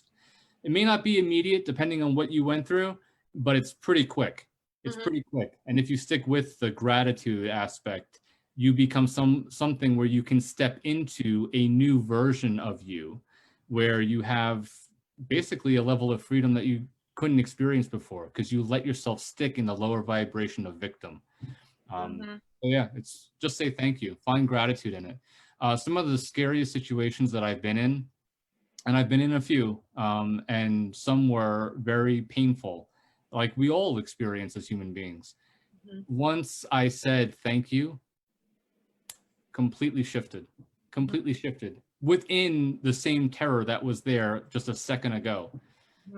It was like a 30-minute ordeal, and within 10 minutes I said, oh my God, thank you for letting me feel this. And then what looked like this negative external force became like this thing that was like here to help me almost. Sounds so bizarre. It's like it's happening for you, not to you. Exactly. You have to shift your mindset. That and even if it's the most horrible thing you could think of, you have to think about what good came out of that. It made you a stronger person, or you help people that's been through that. You have that in your heart to have compassion for someone else who's been through the same wounding as what you've been through. You understand them completely. So you have to look at what's good about it and then allow what's the lower energy that's not helping you and serving you, allow that to be released into the light so that you can move forward and take the wisdom and let the pain fall away. Yes. Because then when you do that, you're not looking at the kind of hamster wheeling in the, this happened to me, this happened to me, this happened to me, this happened to me. It hurts. It hurts. It's like being in a hamster wheel. You never shift out of it until you can say, thank you. This is an opportunity. This is truly an opportunity. And when you can look at everything that we would judge as being, I prefer to say non-preferred. instead of saying bad, it was not it was something you would have preferred not to have happened. So it was a non-preferred experience. Yeah. When you can remember that all experiences are blessings and opportunities, it's just your non-preferred experiences are even bigger, because those are the ones where the greatest level of growth and expansion can come from. And you can say, okay, that sucked, but I'm so grateful that it happened now. Now I know that it's an opportunity. So why did it happen? What opportunity is being presented to me? What can I let go of? What can I learn? What can I heal? What can I release? Once you start asking those questions, because you've gotten to a state of gratitude and recognizing it as an opportunity, you're like, it's in the past. You're now on future healing mode, and you're off the hamster wheel and you're moving forward. That's where you get that forward momentum. Yeah, because it's like before you get off the hamster wheel, all you're doing is poking the wound. You just keep going back around, poke, poke, poke, poke. It's never going to heal if you keep doing that. Nope. You know? You have to take the steps to release yourself from that pain. Yes. Sometimes you also have to look at some of the past things that you've learned and basically retrain yourself on how to think, and kind of detach yourself from those lessons that you've learned, but by certain people or through society, to become the victim and to stay the victim. And that's when you move forward, and you have to learn how to move forward and move through those things to not become the victim in everything all the time anymore, in many different levels of your life. And we want to teach our children. You know what I mean? We want to make sure that we don't keep putting forth into the future those old ways. And that's what this is all about, is to change those things that we have. We want to make sure that we don't keep doing this. I'm just put it that way. Yeah. Oh, I'm so glad you touched on that. Yeah. I want to read what Lori says. She says, I lost a child at 6 days of age. Once I was totally thankful for those 6 days with her. Spirit showed me how her life purpose was completed in 6 days. She brought my father-in-law back to him. What a beautiful, beautiful story. Thank you for sharing that, Lori. Yeah. That just blessed my heart. And that's the hardest thing to see in a tragedy like that. It's hard to see that. But she finally saw that and healed and understood what she was here for. Wow. That's so amazing. Thank you so much for sharing that. That is an absolute perfect example of what we're talking about. Thank you, thank you, thank you. Yeah. Thank you so much. There's a lot of great comments. Patrick earlier, he was talking about sound with hum at 528 frequency and 432, and there's a wonderful list of solfeggio frequencies. And he's talking about grounding and the importance of grounding and starting with your root chakra. Although when my guides heal people, they always start with the crown and go down. I don't know why, that's just what they do. Lindsay says it gives you back your control, or it gives you back control. Abso-fucking-lutely. That is exactly what it does. And she said it's like getting the mushroom and growing bigger in Mario. Yes. I love it. Yes. Bling, bling, bling. I can't even do the sounds from that game, but I freaking love it. That was great. That was so great. And Patrick says, should have died 4 years ago, DaKen, and it's taken some time, but I'm now thankful for it. And he says, went from farming animals to now vegan. And Adam is here. Hi, Adam. Hi, Adam. He says, I'm glad I made it to see this part. I know better, but was cloudy after some stuff that happened to me today. I really need to say thank you for it. I will now slap my own wrist. That's fantastic. Oh, look at the rainbow showed up on my throat there. Yeah, Look at that. Yeah. Crystals in the window does that. I want to say something about the toning and stuff. I tend to really, I have a hard time getting out, like DaKen, like you were talking about. I'm one of those ones in the class going, but That used to be me. And if I'm in the car, damn it, I'm singing at the top of my lungs, and I don't care who's in it. Yeah. Yeah, I do the my same. way. that's my way. And actually I was like, I was actually in choir and stuff all growing up, and Me and too. that's my way.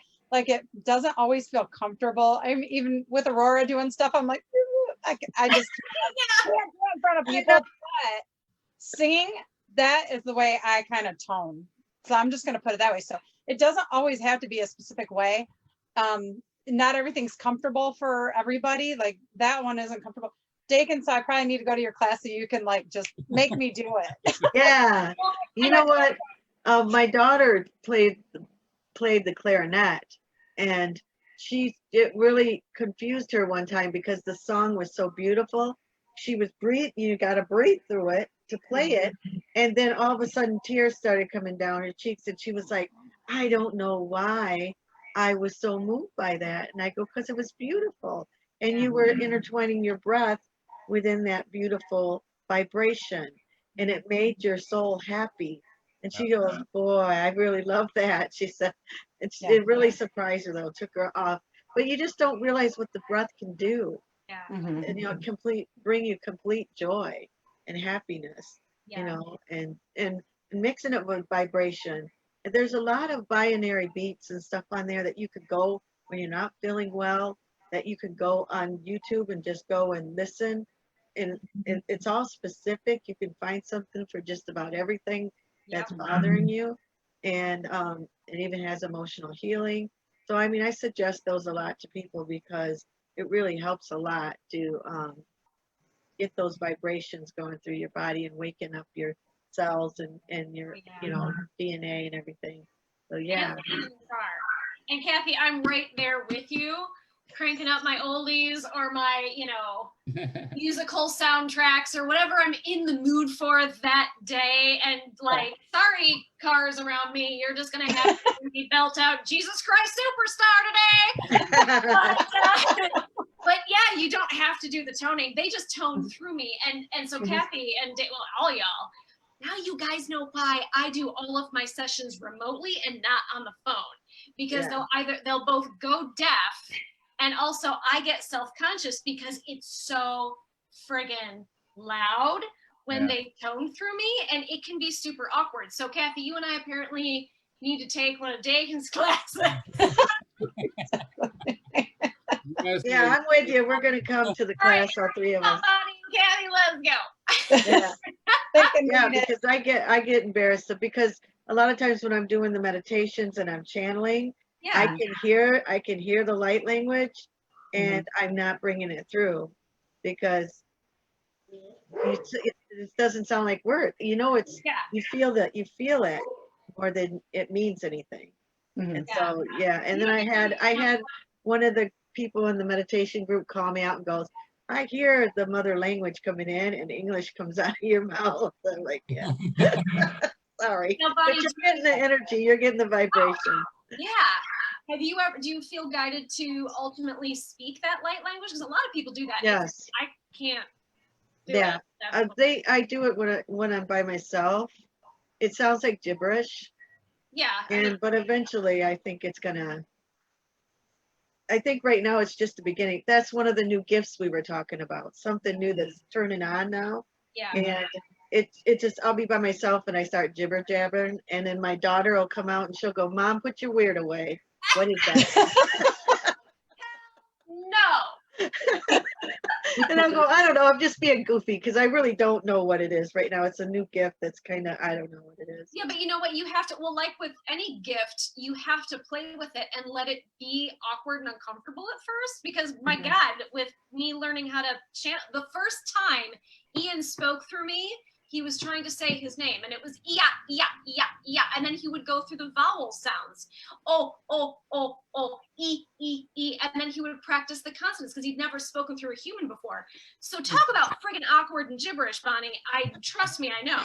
Well, they started with the tones, like what you're doing. They're still doing that, yeah. Yep. They're still doing that. And the very first time we were doing a play session together, we call that when all of us get together to do healing together.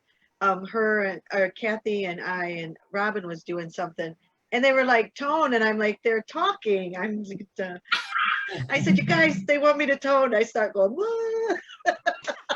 Daken, you're going to have a class with us, and you're going to have hands down the weirdest but most awesome class you've ever had. I want to come. You're gonna get us all to be comfortable with our weirdness. All those sounds that come out, like you're saying, like a light language. I mean, there's plenty of times that I'm speaking gibberish, and I know that there's code in there without. It's probably more powerful than just words themselves. Like words have a very tight and defined meaning that we all agree on, right? We agree on what language means. Now, when something comes out that's pure and just sound without a meaning that everyone understands fully, like in the present moment, there's something that's happening on a whole nother level to us in terms of raising vibration or shifting some things out of us that don't need to be there anymore. I think it's incredibly powerful when that stuff comes through and we're, acting as like the channel or the catalyst for bringing it into someone's space. I noticed today, I was doing a session with someone, and every time Jesus spoke, my voice vibrated because I was repeating what he was saying, and my voice was going, blah, blah, blah, and I was like, oh my God, this is so weird. But I have a client in trance, so I got to keep just going. And then afterwards, I was saying to him, when they was saying your name, it was so weird, because the love would vibrate through my voice. And he goes, yeah, it wasn't you saying that for sure. You right out of my mouth. I'm like, that's called channeling, because that's what first happened to me. I remember when I was first toning, because he would make a lot of sounds to me before he could say words. And I remember saying, it doesn't sound like my voice, because it would almost sound digital, because it was like my voice with another voice overlay, which is really friggin' weird. Yeah. And so when you said, I'm like, oh, I know what that is. So Bonnie. Yeah, it's like all of a sudden your tone changed. Yeah. Yeah, it's really interesting. And it was like vibrating, and I was like, oh my God, I could feel the love just coming out of my throat. Yes. It almost feels like, well, for me, it feels like someone, when he first started, it felt like someone was like manipulating my throat, my vocal cords. Like literally, I could tell when he wanted to talk, because there would be a pressure in my vocal cords. And it was like, you're going to talk now. And it would, or make sounds, but that vibration is like, I think, a part of that. So. Right. And I've started noticing that I'll go this way when I'm connecting and I'm doing the meditation. Yeah. But the minute someone wants to talk, it starts coming this way. I start moving forward. That's so interesting. Yeah. So, I mean, we're just learning all these new cool things that are just coming out of nowhere in this energy, in this beautiful energy that we're living in.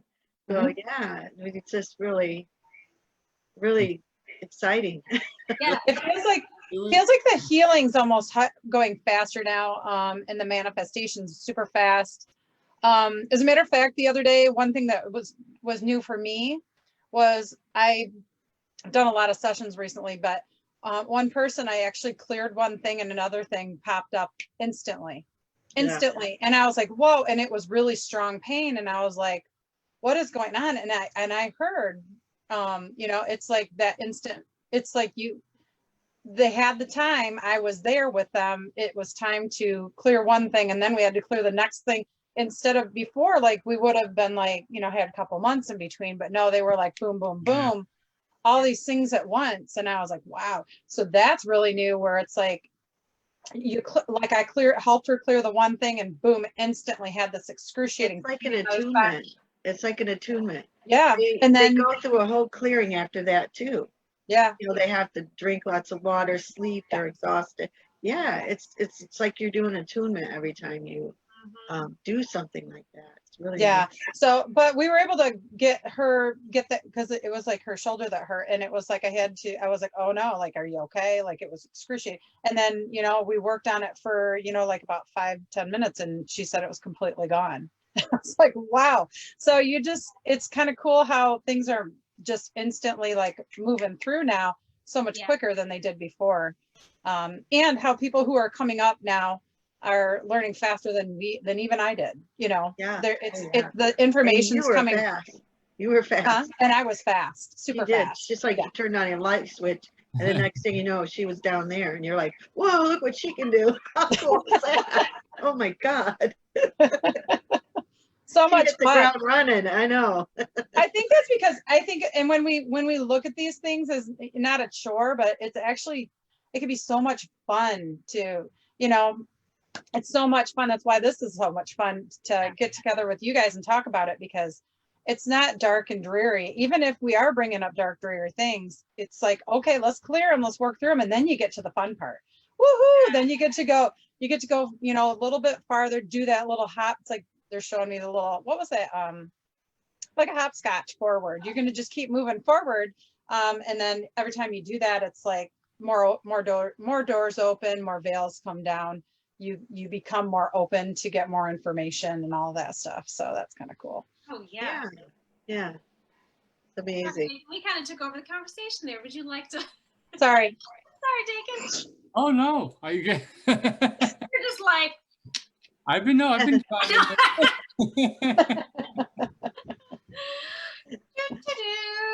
Yeah. Accelerating super fast though, and because people are more open to it. People are naturally more open to it. There's so much more conversation like this that's happening. It's so much more available.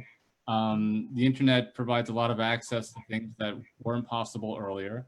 The energy on the planet has completely shifted. We're in the feminine age of energy right now. So people are just like taking it all in, and they're like, what's going on here? And because of that, whatever can be released, it's like they're open, whatever bubbles up after you release something, they're ready right then and there to release more things. I did a session like, what's today, Tuesday? It was Friday last week. And they just texted me like, that was amazing. And I can't believe how I feel, like letting go of all this anxiety.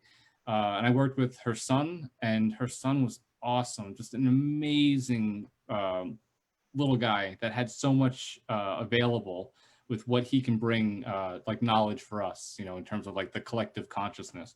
And she's like, let's do another session. I'm ready. I feel ready for it. I was like, all right, let's do it. Yeah.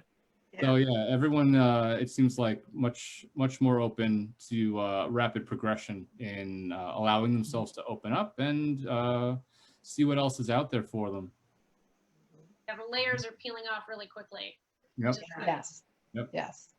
Well, it used to be with the Akashic Records, you had to go in, do one lifetime, and they go through all this craziness one at a time, one at a time, one at a time. And then you'd have to heal from that. And then you go in and you do some. Now you go in, and whatever the seed is that was planted, that started like like the roots all the way up to now, whatever that is, it heals everything connected to it. So like you heal a whole section, and I don't know how many aspects all at once when you do it. So it's just really amazing, really amazing. And what I find too, and I think you guys would probably agree with this, is that whenever any of us does our own healing or our clients receive a healing, because we're all connected, and we're all connected via, you know, the crystalline grid of the planet, and we're all one, when any one of us elevates in consciousness that much more from any healing that is done, everyone goes up. Yeah. So it's not like one person got a healing, the planet, which then the energy got the healing, which then reverberates out into the cosmos. And so all of the energies and entities and the beings out there are paying attention, and they feel it. It's just fascinating because people don't realize the impact that we little humans have here. It's freaking enormous. This earthly experiment is it's pretty freaking awesome, and I think I'm using the word awesome in the proper way. Well, remember, we all signed up to be here at this time specifically because we wanted to be here at this time. Yes. There are, when I said earlier, when we first started talking about how the kids that are here, 17 years and younger, when we tap, like the four of us, when we have the honor and the privilege to be able to work with a young child and to feel what they are and where they came from. Yeah. I tell parents all the time, and of course the kids themselves, like it is absolutely amazing to think that these kids, with where they were in terms of their conscious experience, before coming into being human, they were on so much higher levels of vibration. To think that they chose to come here and experience what we're going through here is a perfect example of how important the rest of consciousness views this experiment, this playtime that we have here right now. I always say, like, this is a big sandbox. The earth is just a massive sandbox. We're children of consciousness having this beautiful experience playing. And if you can't see it as playing, don't take it so hard. It's okay. Yes.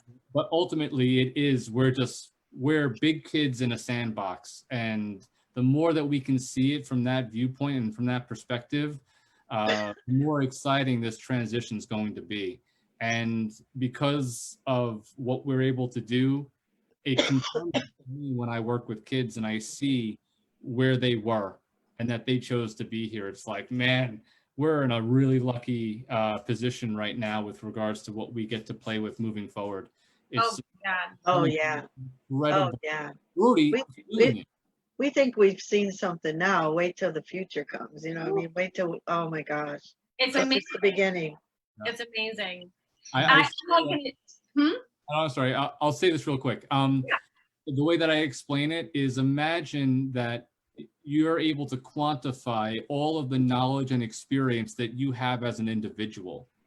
And now, within like a snap of the fingers, you now have that same wealth of knowledge for millions of people on the planet. You have not only just your experience, but it's collective experience of all these other people. And it's instantaneous. It's not like you have to access it like you would on the internet to find out some, paragraph of information or a video that helps explain it all. You have it all within you completely. It's all there accessible. So imagine like your knowledge amplified by a million. Yeah.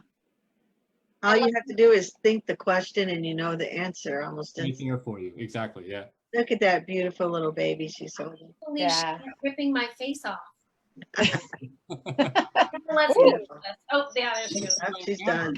I am gonna take that, and I'm so grateful for that moment. Oh my God, that she never lets me do it. Oh, she wanted some screen And time. you even have it on film.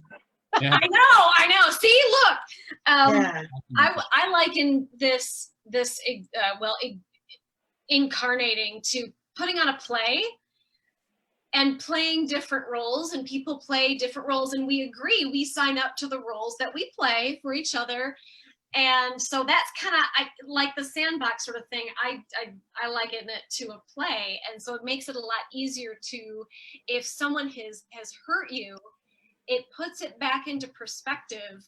Well, we agreed to this play. We agreed to put on this performance, and you agreed to play that role for me. So obviously I'm not a victim here. So why did we make this agreement? And it just brings it right back to that self-empowerment. It makes it so it is easier, I think, to work through things because you aren't taking it so seriously. And personally. And personally, Right. Yeah, and personally. Yep. Totally. Well, like I had said to a client once that your worst enemy loves you the most because they took the part, they love you so much that they took the horrible part and they're coming down here to poke at you like that. And so, it's just be grateful that they chose to help you with that. They chose to, they're trying to help you ascend and to be a better person. And at least you didn't get that part, at least you didn't have to be the meanie who's poking at you. And, that's the way you look at it. Because I had someone whose mother was so mean, and I was like, she took the hard part. She took the hardest part. Because how could you, because once you go to the other side, there's nothing but love. And so that has to be the most uncomfortable, weird feeling to live your whole life unhappy and hateful to other people, Yeah. Yeah. That's definitely not the most optimal time to come in, but we grow spiritually from so much from the more trauma we go through here, unfortunately, but it is what it is. But we come out so much more wise after all of that. You know what I mean? Yes. Especially when you go back and help yourself. Yeah. The way we all can, the way that we Yeah. can help people do that. Yeah. DaKen, why don't you talk about how people can get a hold of you and your classes and all of that stuff too? Yeah, I have a website, amindfulstudio.com. And on Facebook, I have a Mindful Studio with DaKen Tul. So you can always check that out. You can sign up for things online through my website, and you can get in contact with me through Facebook. I'm also happy to give my number. Texting me directly is probably the best way to get me. And my number is 631-672-9552. Feel free to text me if you're interested of setting up a session with me or finding out about classes. Right now, I'm only doing classwork at Elements, which is a beautiful store in downtown Kalamazoo. So you can take a look at that. It's Wednesdays from 6 until 7 o'clock. Looking to offer it online. We're doing Facebook Live like this right now, but I want to be able to do something with Zoom. We're getting ready to set that up. So, and I would love, like I said earlier, to come to the shop. Are you guys still having stuff in person with people coming into the store? Kathy and I are still doing things at Choices Unlimited Yep. and Yep. Kalamazoo. Yep. And Richland. on Zoom. Yeah. Yep. Well, Kathleen travels all up and down Michigan. I go all over Michigan now. Yeah. Yeah. But I'm usually in Kalamazoo or I'm on Zoom. Gotcha. That's great. Yeah, I'd love to do something at Choices maybe if you guys are up for it. Yeah, that'd be amazing. That would be fun. That'd be cool. That'd be fun. Lindsay asked if you could say your Facebook page again. Oh, sure. It's a Mindful Studio with DaKen Tul. We'll put a link too in the comments. Yeah. Yes. We'll put a link to all of us in the comments too. Very cool. And Angel Cork said bitter or better for sure. It's like that could be like the whole summary of a lot of our conversation today. Yeah. Yeah. It was really fun today, you guys. Yes. Experience in life, be thankful for it. Yeah. Yes. Yeah.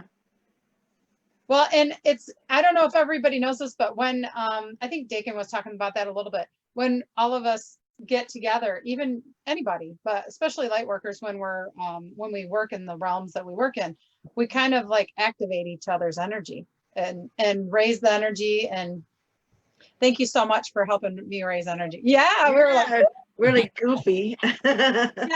Goofy is the fun part though, because the more you're having fun, the more energy you're raising. You know what I mean? Yeah. So that's awesome. The more silly we are, the more childlike we are, honestly, the higher the vibration goes. Yeah. Yeah. Today was amazing. It was so Yes. Delighted and explore every avenue, check it all out, take it all in, find a space where you can marvel at every moment that you experience. If you can do that, you're done. That's right. Yeah. Yeah, absolutely. I'm always telling when they say they can't look in the mirror, I always tell them, look in the mirror and remember that little baby who looked in the mirror and giggled and loved that little face because nobody told you not to. And you just felt the unconditional love. That's how you do that. Yeah. That's powerful. That's really powerful because loving yourself is the hardest part. So if you can come to a point where you can, whether it's mirror work or in meditation where you see your child self or you see your adult self, and you can give that version of you a hug and say, I love you so much. You are whole and perfect just exactly as you are, and you don't need to change. And people have had profound experiences with that. It's just amazing. Yeah. Okay, let's end on that. That was beautiful. All right. It's been like 2 hours. So what's our words to end? I'm ending in love. Compassion. Integrity. I'm going to say gratitude and absolutely freedom. Yes. Yeah. May the light travel with this video. Yes. Everywhere it goes, sending love. Someone it is. All right. And so it is. Love you all. Yep. Thank you, Bye. Good night, everybody. Good night. Thanks for coming on. Bye-bye.